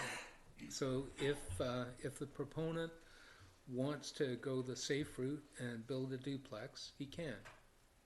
It's zoned for it, and over and done, he gets his development, he gets some profit, and we're faced with a new home in the middle of an area that we'd like to see transition to something else.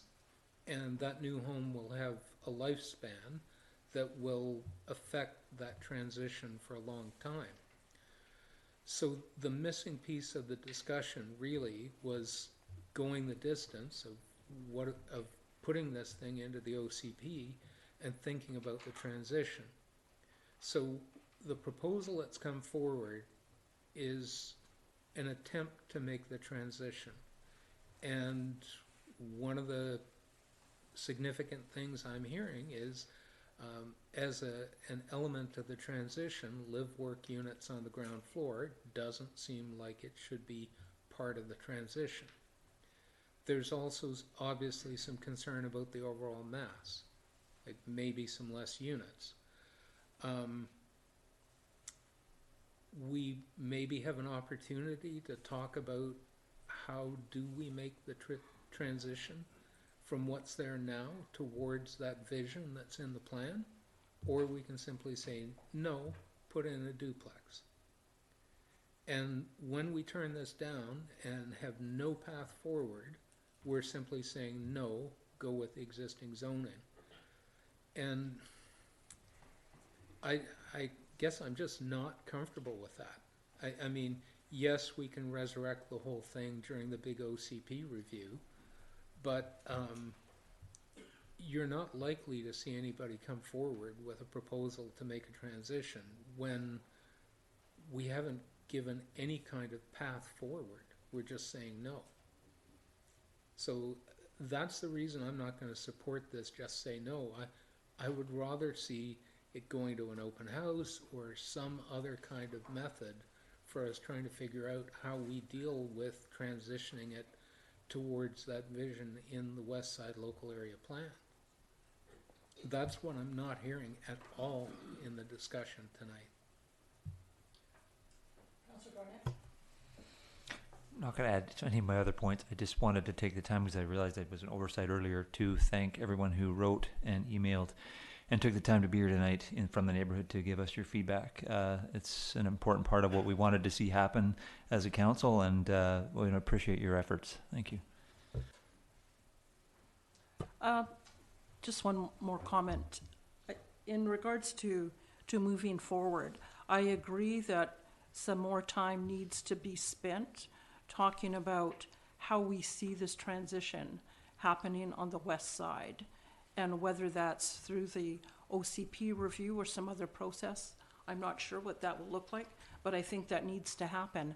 I just don't think that this particular project is the time to have that discussion. I think this is something that, if there was an open house, it's going to be focused just on this particular development. And I think the discussion needs to be broader than that in terms of how do we move forward with the West Side Local Area Plan with more precision, and what is that path forward to transition. So I'm still happy to support the motion as it is. Any other discussion, council? Okay, I'll call the question. All in favor of the motion? And those opposed? The motion's carried.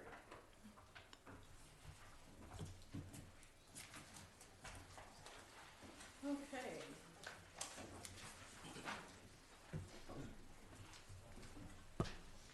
So up next, item 9B, we have the tenant assistance policy and a report from staff and some recommendations. We'll just wait for a moment to let the room clear out if you so choose.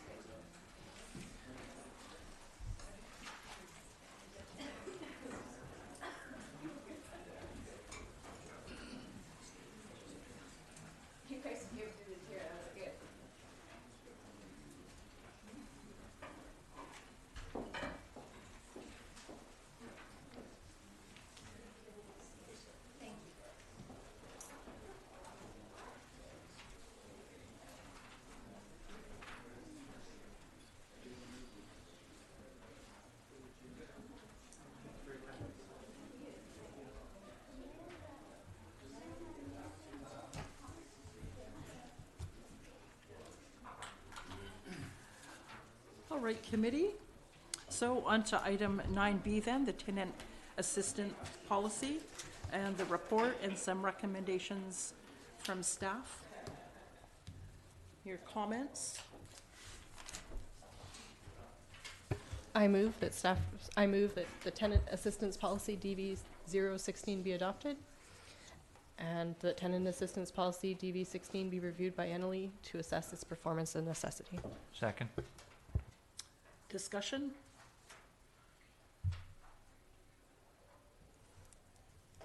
Go ahead. Thank you, Chair. Thank you to staff for the report. One of the things this report does, not necessarily explicitly, but certainly in reading it and interpreting it, is that there are certainly improved policy going forward with regards to providing assistance to renters who are being dislocated from their existing purpose-built rentals. But as all of council may have noticed in the actual, in the staff report, in the actual policy itself, and I want to bring it to the attention of the audience, of the public, is that all of these improvements in this policy going forward would not apply to two of the recent developments that have commenced construction, and that would be the one on Breather and 7th, Ravens Crossing, and the one on either side of the town hall.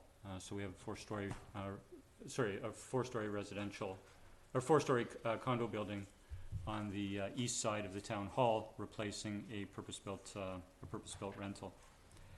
And the reason is because they don't require rezoning in their application. And what's become clear is that the province, in amending what municipalities can do in terms of providing supports to displaced rental tenants, it's limited to when a rezoning application occurs. So it begs the question, if there's an existing purpose-built rental unit on the property, and you're going to build another property, why another residential property, why would you be rezoning it? And so I just wanted to bring that. I just wanted to bring that public. This is an improvement, but it's not going to deal with all of the situations we currently have, and that is because of the restrictions within the provincial policy, provincial statute. Councillor Garnett? Yeah, I echo Mayor McNeil Smith's comments. It's unfortunate that part exists, but I do also want to thank staff for the time and research they put into looking into this. It's better to have something than nothing at all. These are the most vulnerable people in our community, and I just felt it was important we had something on paper that indicated that we were, trying to do something for them. And the hope is that at least, in the future, that we'll have a development that this will benefit somebody. So at least at this point, there's something there to help these people. So again, thank you to staff for your efforts. Thank you.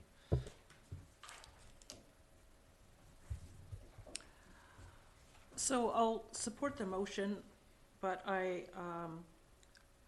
I'm noting staff's comments about some of the things that this might end up being a disincentive to upgrade rental buildings, and it could actually increase higher housing costs and overlap with provincial programs and impact on towns' resources. So I think in moving forward, it's good to keep those things in mind, and that's why I like the idea of reviewing this on a biennial process, so we can see what impact that this has had, whether we're getting feedback from developers or the community that there may be some unintended negative consequences to that. Any other comments, questions? All in favor of the motion? Motion carried. All right, item 9C now, the proposed approach to our OCP review, and Corey Newcomb will give us a presentation.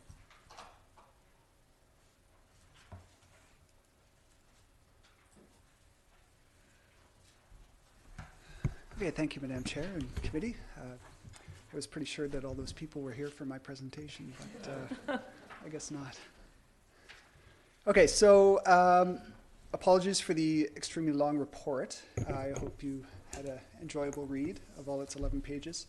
I'm going to skip over some of the early stuff about what is an OCP and that, and sort of jump right into the meat of what staff are proposing we do. So here's sort of an overview of what I'd like to talk about. A little bit of the work to date that we've done throughout 2019. Some of the principles we've looked at in approaching the OCP review project.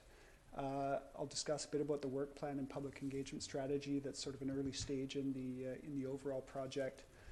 Some of the context and background research that staff are doing and planning to do, and discuss some of the legislative requirements that need to happen at an early stage for the project, look at some specific focus areas for the project, and then talk about the next steps.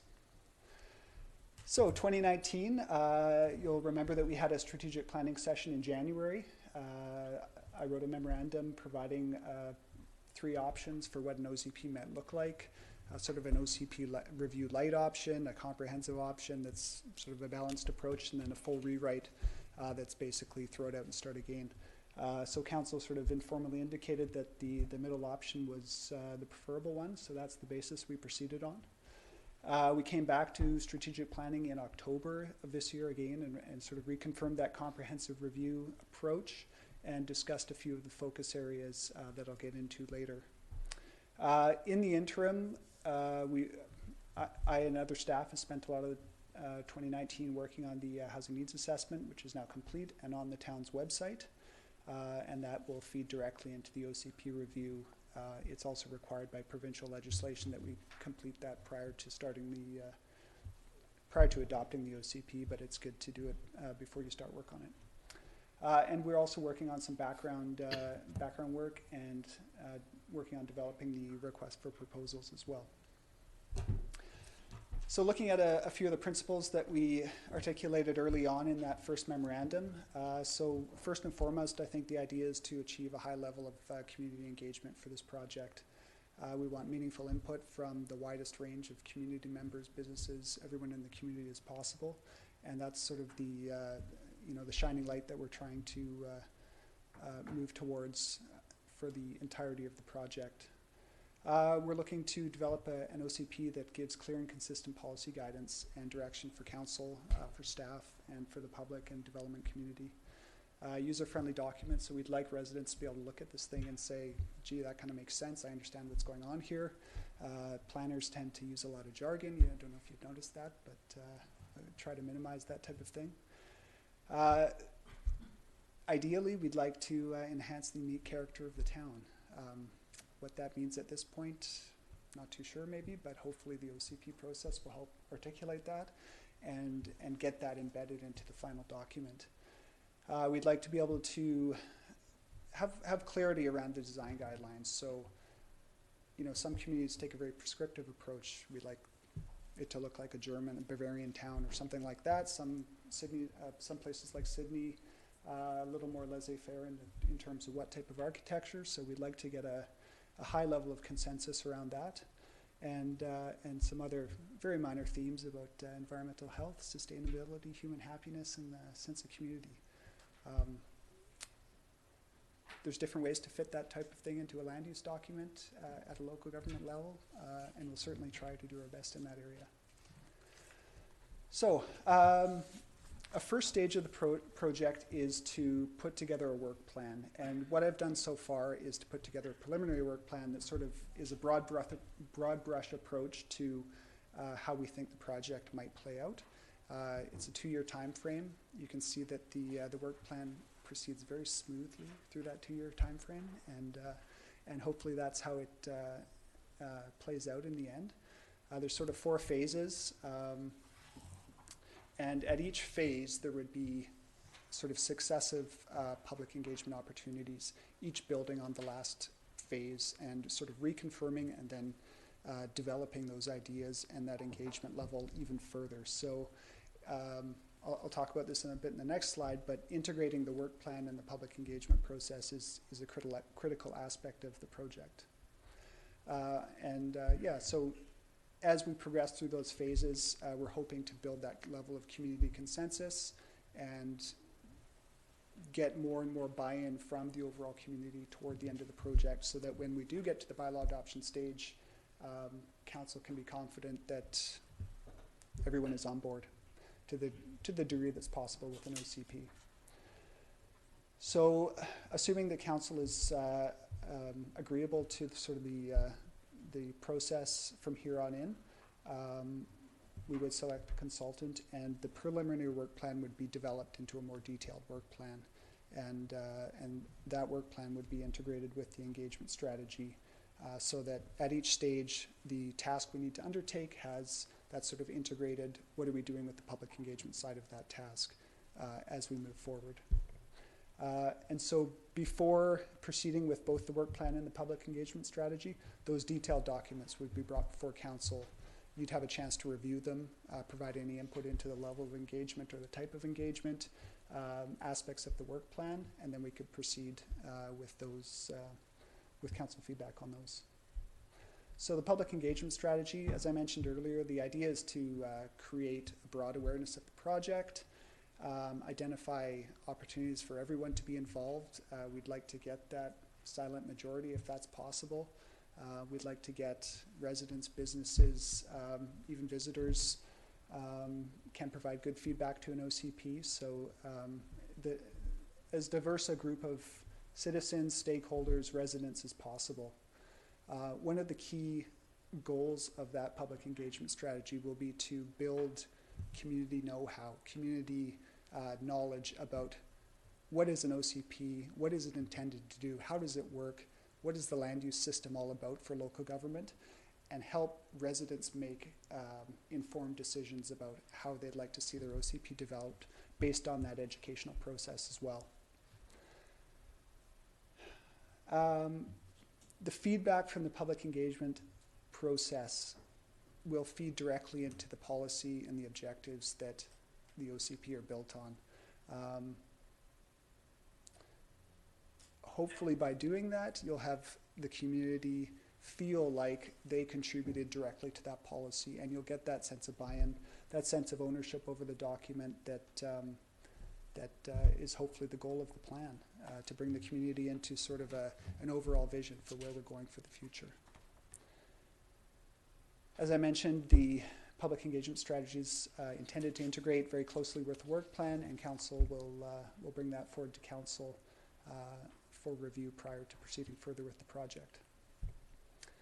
So this is a thoughtful planner thinking about what to put into the white papers, but essentially what we're talking about with the white papers is taking a critical look at the current OCP, identifying challenges that we've encountered with it since it was adopted in 2007, and trying to articulate those to the degree that the consultant that we work with can hit the ground running in terms of, what are the challenges that the community faces.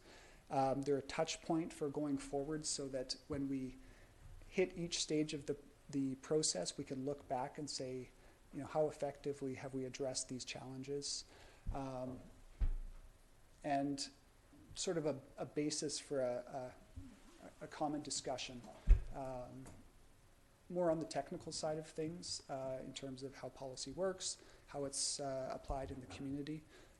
But it's intended to provide that touch point moving forward. So moving on to legislative requirements. This is directly out of the Local Government Act. The local government who is developing an OCP must consider whether opportunities for consultation in the development of an OCP should be early and ongoing. I think it's a given that it should be both early and ongoing, and I've articulated quite a long list of stakeholders in the report. And as an initial stage in the OCP, the town would send those stakeholders a letter, let them know that we're engaging on this process, invite them to be involved, and invite any early feedback. Further engagement could be at the formal level. We might get a letter back from the CRD stating some specific items for consideration the town might want to think about, or it could be just staff to staff or stakeholder to staff engagement, and that would be incorporated into the overall process. There are additional legislative requirements for what must be included in an OCP. There's statements about all sorts of things we need to include. Those would form part of the request for proposals, and we'd ensure that those work items would be part of the project. So that would come forward at a later date. So some of the key focus areas, and I guess the first one might be of particular interest and discussion given tonight's events, but up to now, staff's intent was that these OCPs would form part of the new OCP. In the case of the downtown waterfront local area plan, there is some outdated policy in there that needs to be addressed, and whether the LAP would stay or go, and if it went, a lot of that good policy that's still in there might be integrated into the OCP. That was the intent there. With the West Side LAP, the idea, I think, from staff's perspective, was to keep the West Side LAP in place as is, and work on integrating it, basically the work that was never done, to use Councillor Wainwright's phrase. So open to discussion and direction on that topic. Housing affordability, we would specifically look at the suggestions from the housing needs assessment and look at how the town might specifically integrate those needed units into our land use plan. So there could be scenarios in terms of, we could get these units by doing this, or the same units by doing this. There's a number of different ways different units can be achieved. And I guess one of the possibilities is we don't get that number of units based on the land use plan. We must consider the housing needs assessment, but we can't build infinite number of units, so there might be a limit there somewhere as well. Looking at the built environment and the design guidelines, so staff certainly heard over the last several years that scale of development, design of development is a concern in the community. So we'd take a close look at that and see what we can improve, see if there's changes that need to be made in that area. Council's been very clear that climate action and adaptation are a major area that they'd like to make some progress in, and so we'll certainly be developing that section of the OCP in much more depth than it currently is. There's also some outstanding council resolutions and direction in terms of preserving and enhancing the environment. So looking at those environmentally sensitive areas, potentially new ones, adjusting the guidelines in there to enhance environmental preservation. Transportation is always a challenge. The current OCP has some pretty interesting policy. On the one hand, it talks about active transportation quite a bit. On the other hand, it talks about increasing the number of parking spaces quite a bit. So those are dueling forces, if you want to call it that. And I think the OCP is the place where those dueling forces come into balance to the degree possible. And ultimately, it's council's decision on what that level of balance is.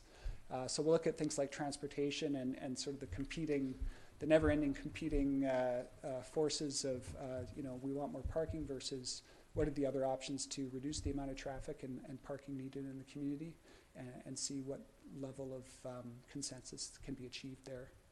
And looking at things like community wellness, the economy, culture, council certainly made it clear that those were areas that should be included.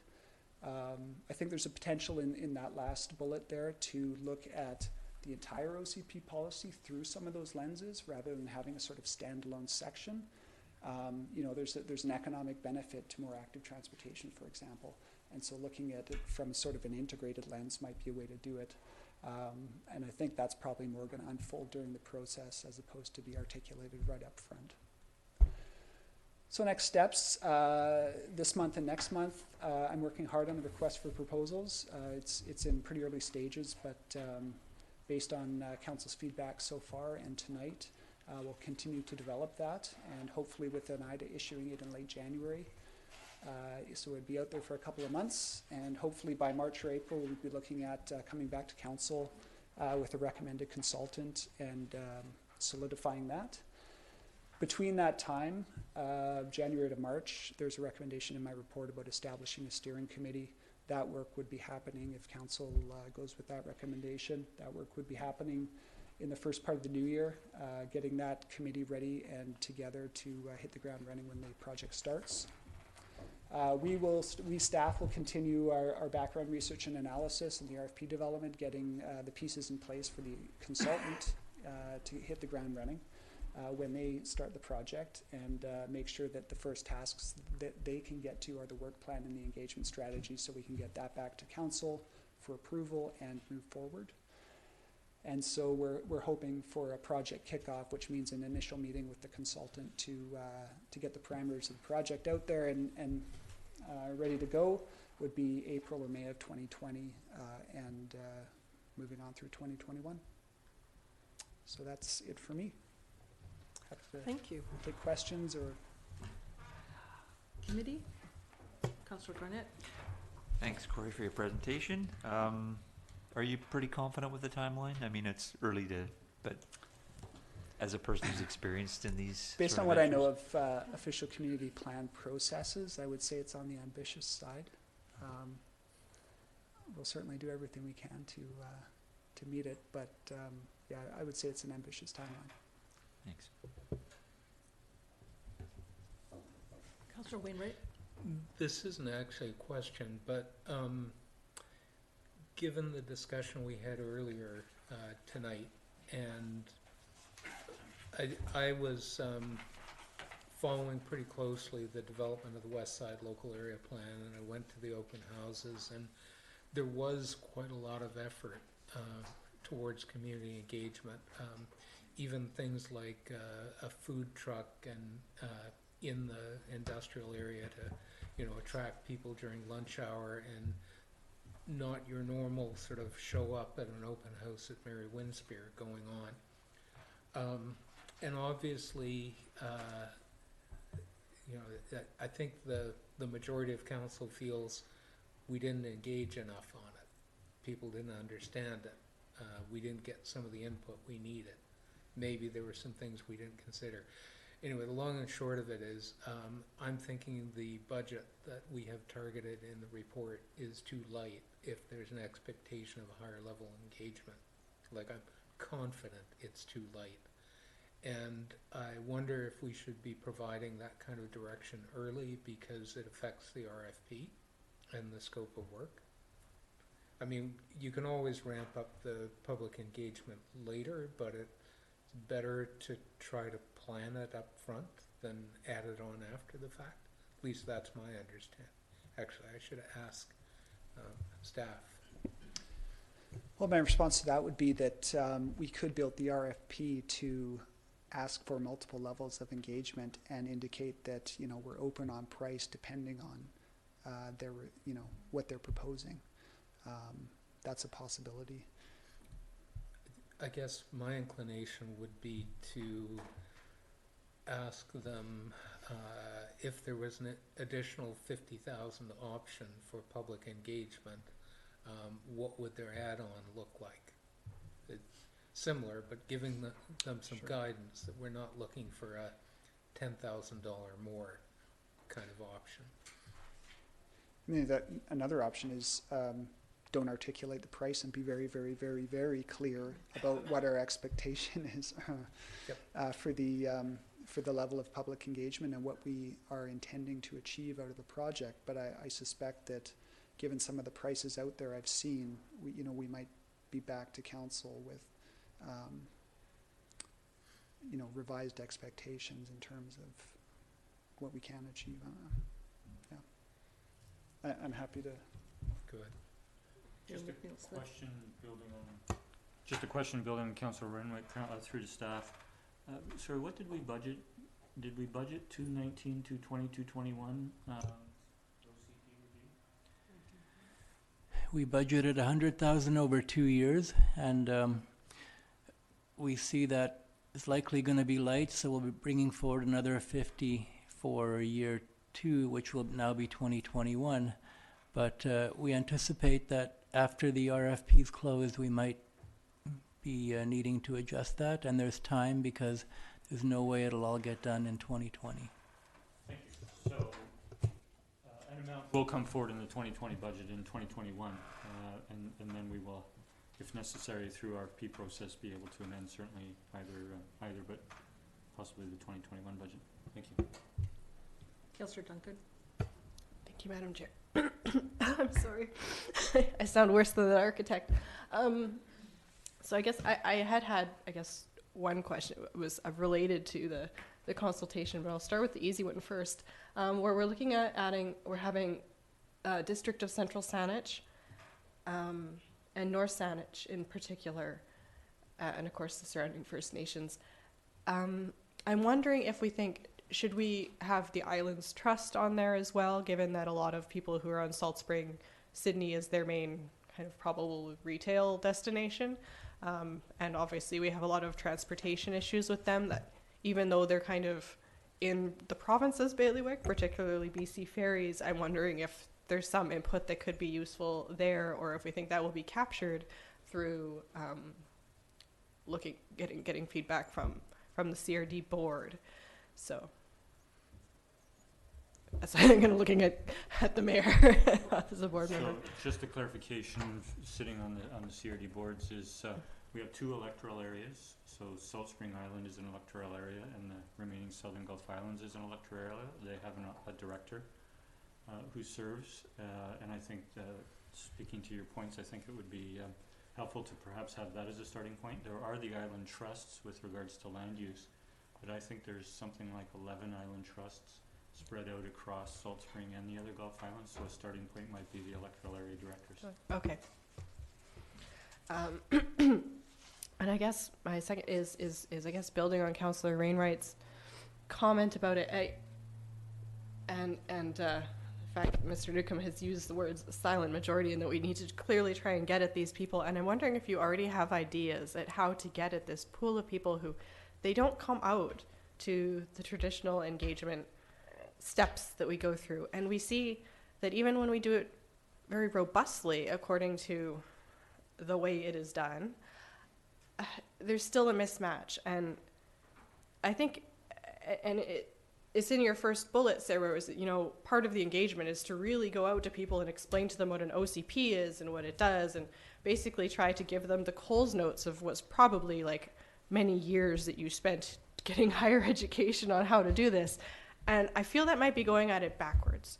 Like, we're going to spend a lot of time teaching them to do your job very badly rather than to spend our time wisely taking the public's knowledge the way the public conceives of it and put it through the expert filters to actually get it back into the way we should be, doing it officially. And I don't know if that costs more money. And, to Councillor Wainwright's point about if we need to add more money, or if we just, how constrained are we via the Government Act and how we consult, or is there another way that we can go about it that anyone has ideas about already that would actually get at some of those issues, rather than going through another process that at the end of it, we're just going to end up in the same place where the public doesn't quite understand what just happened and what they were really giving feedback on. And Councillor. Is that a question, or? I'll let you take the first crack at it, but I have a comment. Sure. I mean, honestly, I don't think any community has solved that question with probably any degree of satisfaction for its council. The latest sort of planning approach is, I guess, twofold. One is to go directly to where people are, for example, the summer market, and set up a booth, the community center, and just sit there all day and try to get the people who happen to be walking by rather than the people who choose to come to a planning session. With regard to the sort of education side of it, I think it's more that the education side of it is more when you're getting into the technical, sort of working groups or charrette or something like that, where you're sort of looking at building design. The first part of that session is building the education side of it, and then giving them the tools to assess the questions you're going to pose to them later. That is really not easy to do in a 5-minute chat at the community center on a Saturday. People don't have time for that. So it's sort of a hybrid where I think you're targeting those people in the community center for the broad questions and maybe getting more in-depth feedback if they're interested in hanging out with you for a few minutes. And the The education and technical side of thing is more the focused working groups that you'd have with the community. Okay. If that makes sense. Councillor Wainwright? Actually, the mayor was first. Thank you, Chair. Just to build on that a little bit, what some of my colleagues in other communities have done is what's just been mentioned, and that is, yes, the traditional is send a notice out, set a time and place, and hope they come out, but is actually to take out and do a pop-up setup or do a setup to where the people are. And I think one of the advantages are some examples were given, but one of the things unique in our community is we saw last week during our organizational meeting, when we had more than a dozen community organizations represented here, is those community organizations, if you will, have a role within our community. And I think the more we can engage the community organizations, whether it's the Arts Council in the Arts, whether it's the Sydney Community Association, whether it's those different organizations, environmentally sensitive areas. Recently, Mayor Orr and I had another follow-up meeting with representatives from Friends of Shoal Harbour, the CM Harbour Task Force, the Roberts Bay Residents Association, and that sort of thing. And so they have interests and concerns in a particular area. And I think if you help go through those organizations rather than just sending notices out door to door, we can certainly look to larger engagement. Councillor Wainwright? Thank you, Madam Chair. So I do like the idea of trying to do a lot more in the way of engagement. And the thing that seems to have worked best is when we go out to places where we expect to find people, whether it be a soccer game and setting up on the side of the field because their parents are there watching the whole game, and it's pretty easy for them to take a few minutes to have a look at what's in the booth. You could actually show up one training night at the volunteer fire department. There's a bunch of very community-minded people, and you're just looking for a few minutes of their time to contribute. But getting them to show up at your open house is a lot more of a challenge. Doing that kind of thing involves extra effort, and effort is cost. So that's why one of the reasons I'm suggesting the budget is low.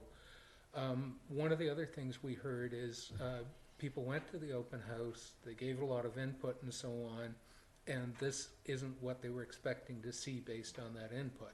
Okay? Now, it's not that the input wasn't listened to, considered, and so on, but there was a reason that certain things didn't get into the plan, and that didn't get fed back.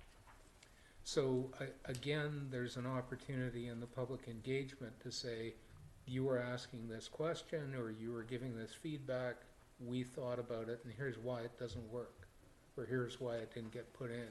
That extra step involves effort, which involves cost.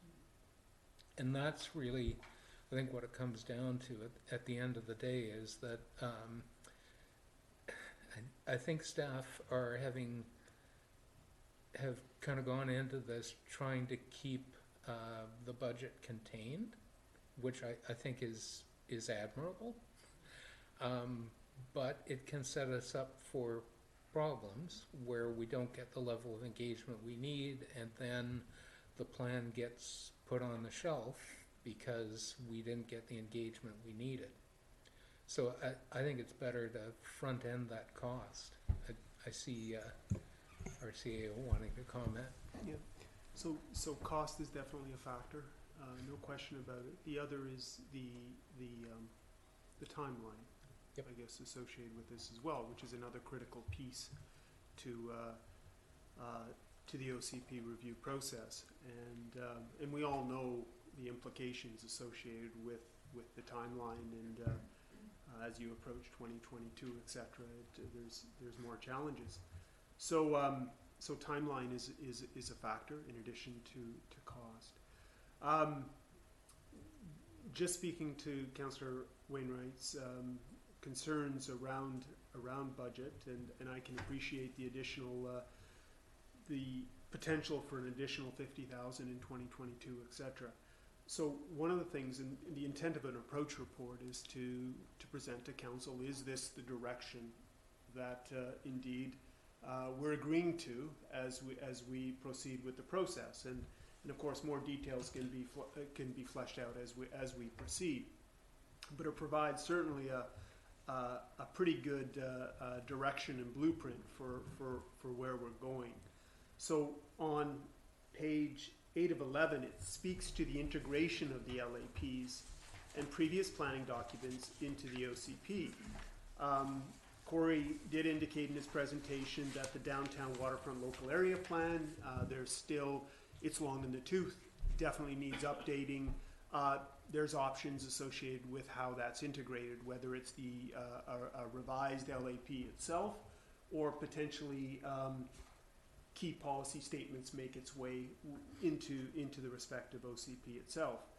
The West Side LAP, however, the suggestion here is that the West Sydney LAP become a schedule to the renewed OCP, and it's indicated that. So I guess what would be helpful from a staff perspective is hearing from council in terms of, in light of the conversation today, what is council's view with respect to the West Sydney local area plan? Is it something that we want to look at as part of the OCP review?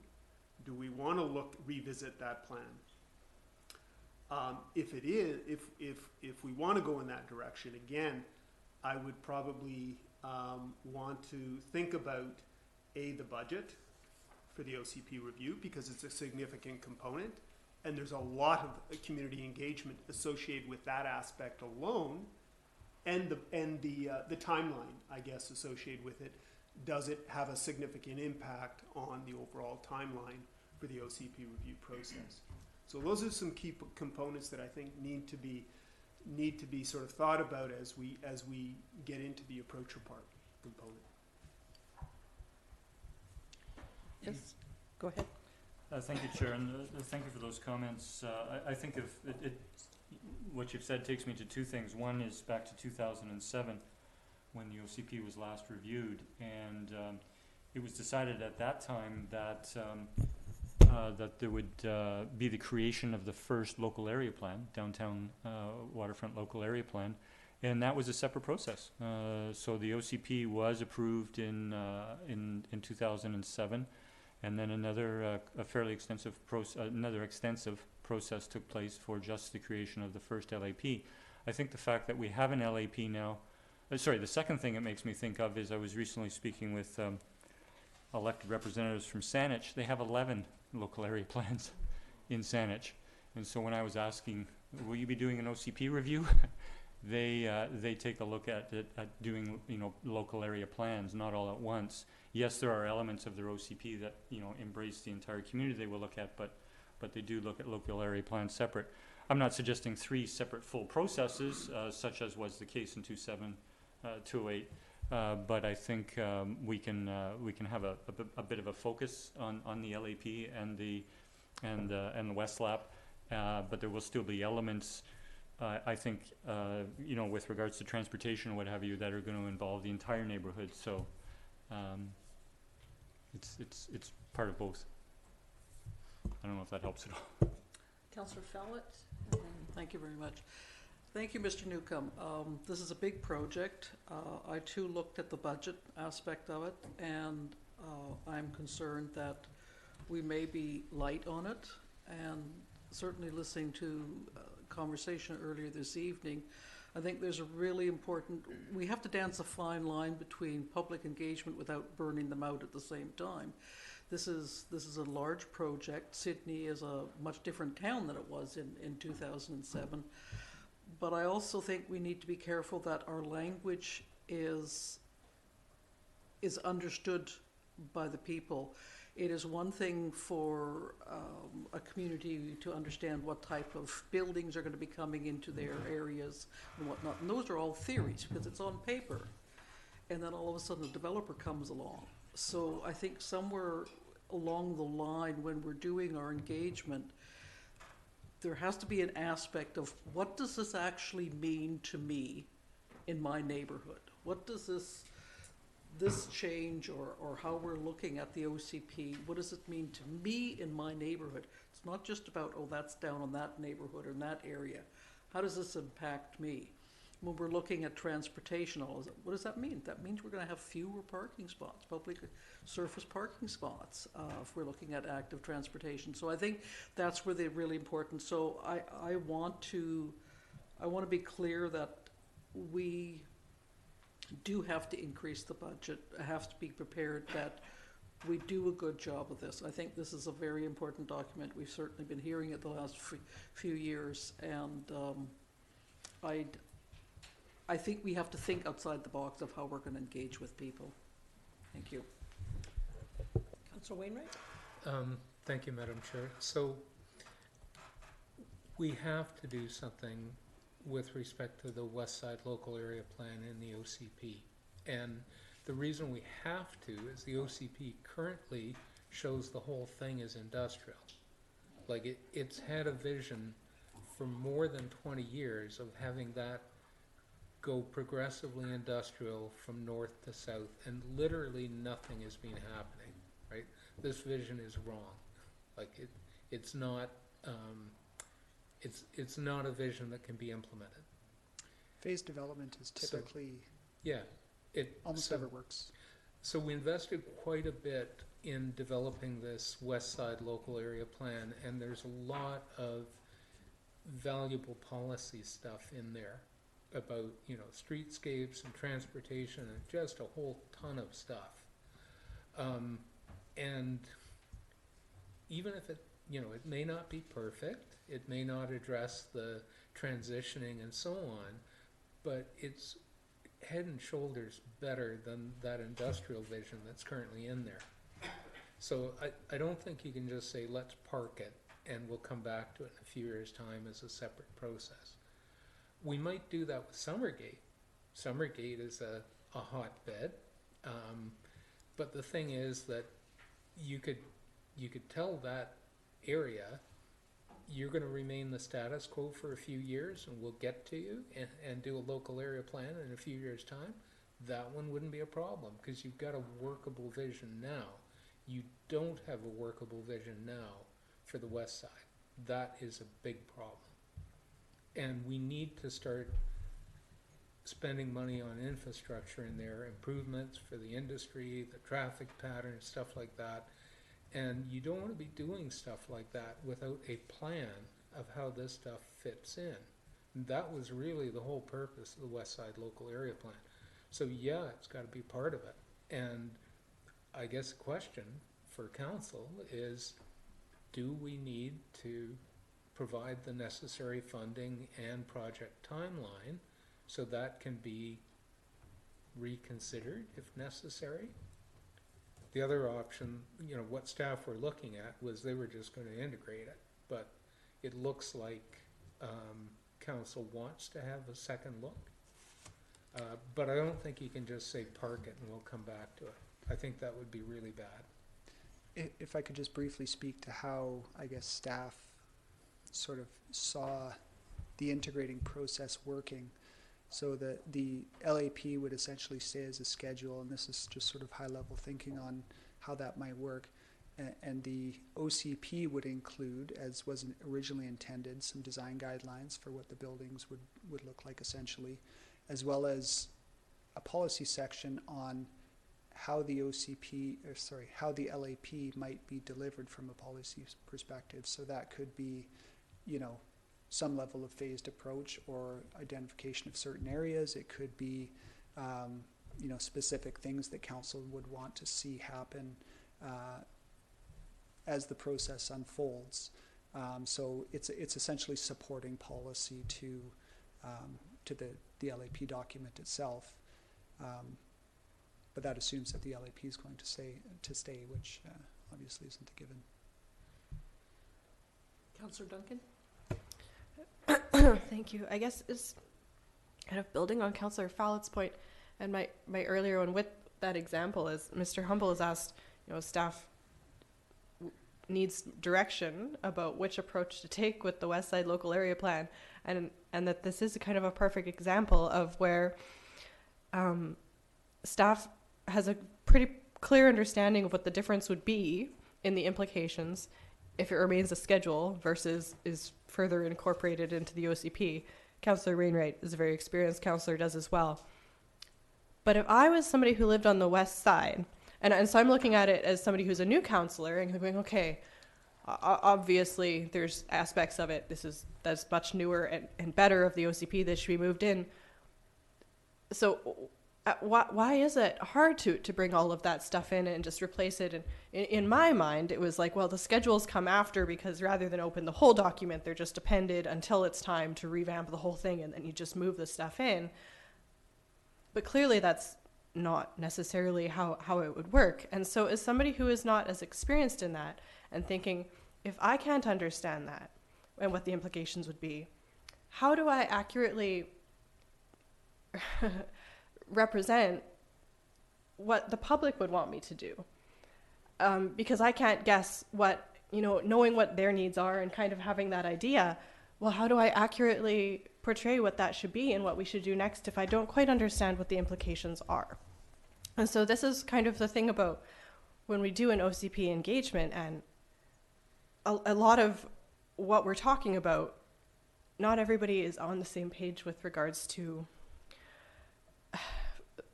how it's going to affect them, like on the ground in their daily life. What does this mean for my neighborhood if we put this in the OCP versus if we leave this in this schedule? How does it affect the next development that comes through, and how that development will be dealt with?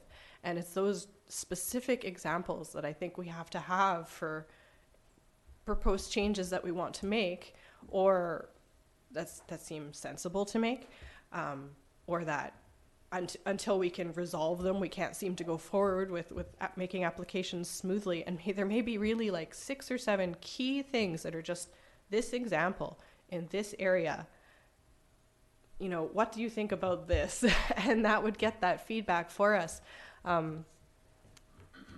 Because right now I'm worried that without that specificity, we end up in the same disjointed thing where we're telling people later, like, well, that one was left as a schedule because of the budget implications, and but we moved this part in, and the public doesn't quite understand what that means. So, I mean, I will say that the West Side LAP process was probably, in my 9 years with the town of Sydney, was the most robust public engagement process that we've been through. It included multiple events where we tried to reach that silent majority. It included, at each of those events, it included very specific images and very specific discussion about what was being proposed. And quite frankly, the turnout was quite good, and there definitely were some people who were concerned at that time. The council at that time made a decision, but I guess the reality is that I think, and with the OCP as well, we're going to spend a lot of money and a lot of time doing a public engagement process, and I think the reality is we're going to end up with people unhappy with that at the end, despite trying to reach everyone. So, I mean, that's the reality there. I think what's also good to keep in mind with the West Side LAP is that unlike the rest of the town's land use, which sort of flows logically, you've got a downtown, you've got high density residential around that downtown. You've got, the density kind of filters out to the single family neighborhoods. You've got a couple of interesting semi-industrial or industrial areas at key locations that make sense, a working harbor, the west side close to the airport. Everything kind of flows on this side of the highway and on the south side of the west side of the highway as well. It's just an extension of the lower density neighborhoods. The area, the residential area in the West Side LAP is the odd duck. It's this little low density neighborhood crammed into between a highway, an industrial area, more highway and an airport, and what was ag land and now is sort of a Canadian Tire to the north. So it doesn't really fit in terms of sort of that logical flow of land use. And the idea was, is this going to remain a single-family neighborhood forever? If not, what is it going to be? And the Westside LAP attempted to answer that question, for better or for worse.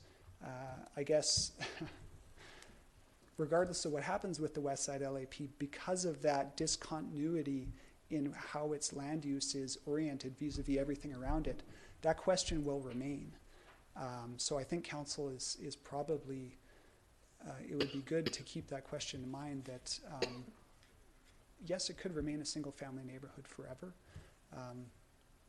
Can it or should it? That's up to you, but it's going to be this little single-family neighborhood sitting there as everything changes around it. So, and end of planning dialogue. Sorry. So I'll toss in my comments.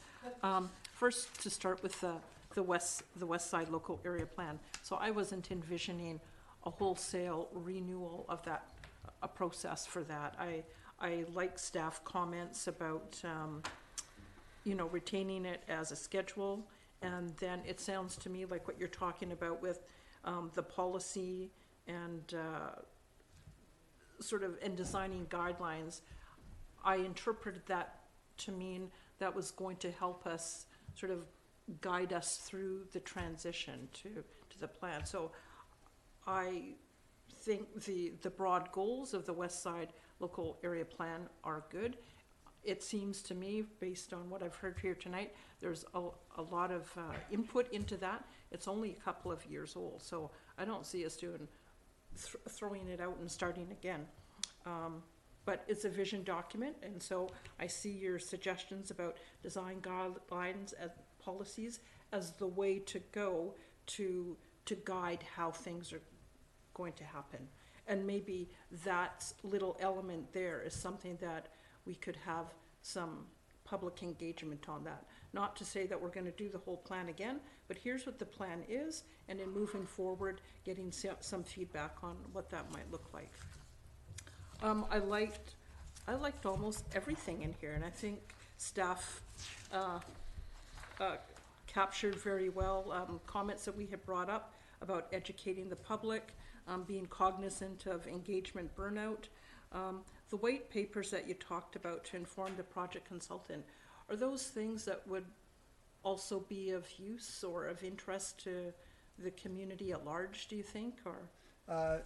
Sort of the thought process with those is that we would use portions of them to develop the public engagement materials. Okay. Not necessarily distribute them as is, because they're going to be very technical. Okay. Planning documents basically, but use them to pose the questions and the challenges to the public okay. through the engagement process. Yeah. And in terms of the transportation, I liked the comment. I strongly agreed with the comments you're talking about, to at least setting the stage for the development of a active transportation plan. We talked about things like bike racks and bike trails, and there's apparently some money maybe going to be coming available through the province to support those things. So I like the idea of starting to work towards something like that.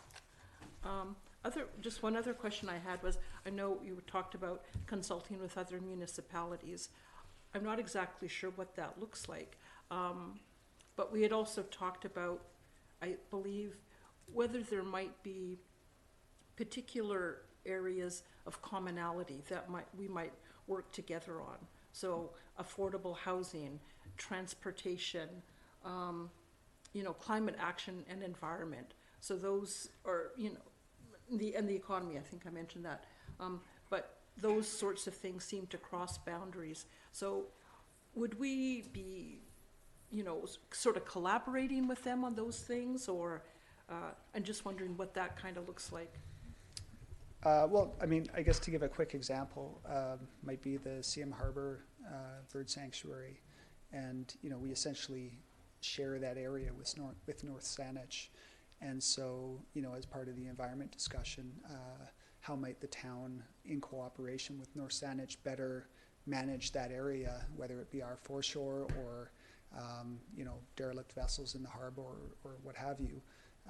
Anything really related to that topic, we could certainly, as part of the process, we'd consult with North Saanich on what our approach might be. Very likely a kind of a staff-to-staff process. Something like that could be a potential, and there's probably 100 topics like that. Okay, I guess I was thinking of kind of broader, so that, say for example, affordable housing. And so we have our housing needs analysis. I don't know where theirs is at. And, that we're sort of looking at each other's needs and saying, okay, well, if you guys are going to do that, maybe we don't need to do that over here. And the same with transportation and bike trails and coordinating what those might look like between our communities. Yes, so there's a clear distinction to be made between this is the town's official community plan development, and we're going to consult with our neighbors on things that, are potentially of mutual concern, but primarily are driven by what the town would like to do with its plan. Okay. Bigger topics like that are more for the regional growth strategy process, where all the municipalities get together and essentially decide, this is going to be our approach to these big picture issues, and we're going to make an agreement of that. And then the regional context statement, which each municipality develops as part of their OCP, is the community's commitment to sort of have an OCP that upholds the RGS. So, there's a line in there somewhere, and not too sure where it is on some issues, but yeah. Okay, thank you. Councillor Rintoul? Yeah, thank you, Madam Chair. I think, I like Councillor O'Keefe. I like the document as it's laid out. I think staff have heard that the budget may be an issue given the consultation process. I think staff can go back and put some thought into that, whether or not that takes a look at the timeline and adds a bit of time to it. That's your area of expertise. I trust staff will come back to council if there's concerns of that nature, given the consensus that I'm hearing around this table. I think the West Side local area plan does need some attention, as Councillor Wainwright has pointed out. I think that needs to be factored into staff revisiting this. But I look to the recommendation this evening, and I don't see anything in the recommendation that would be contrary to staff doing that in the background with respect to this. And they need to have a look at that prior to going to RFP. I get that. But at this point, I'm prepared to move the staff recommendation that staff be directed to proceed with developing and issuing a request for proposals for consultant services to assist with a comprehensive review and update to Sydney's OCP. That mayor and council send letters following project kickoff to affected organizations advising them of the town of Sydney's intent to undertake a comprehensive review of the OCP and inviting them to provide early feedback, as well as providing information on additional opportunities for consultation as the project progresses. And that a small work group comprised of mayor, one councillor, CAO, and project lead develop a terms of reference and establish the membership for an OCP steering committee and bring it forward to council for their information. Second. Any further discussion? Councillor Wainwright? I'd like to propose an amendment that we replace project lead with Corey Newcomb. I find that agreeable. Okay, any further comment or discussion? Yes? Not that I don't want to be involved, but I'm just thinking my title might be more appropriate rather than my... Senior Manager of Long Range Planning. I find that agreeable. Okay. All in favor? Oh, sorry, one more. I was going to do it as a separate motion, but I'll do it as an amendment to Part 3 that the one councillor be, that Councillor Wainwright be appointed to that one councillor representation. Second. Call the question on the amendment. Call the question on the amendment. All in favor? There's only one. The other two are friendly amendments. So on Councillor Wainwright being named as councillor. Did we do that right, Sam? Sure. Okay. Okay, so we're good with the amendment? Okay, and then on the main motion as articulated by Councillor Rintoul. All in favor? Motion carries. And seeing no other business, I'll call for a motion to adjourn. So move. Second. All in favor? Thank you, everybody.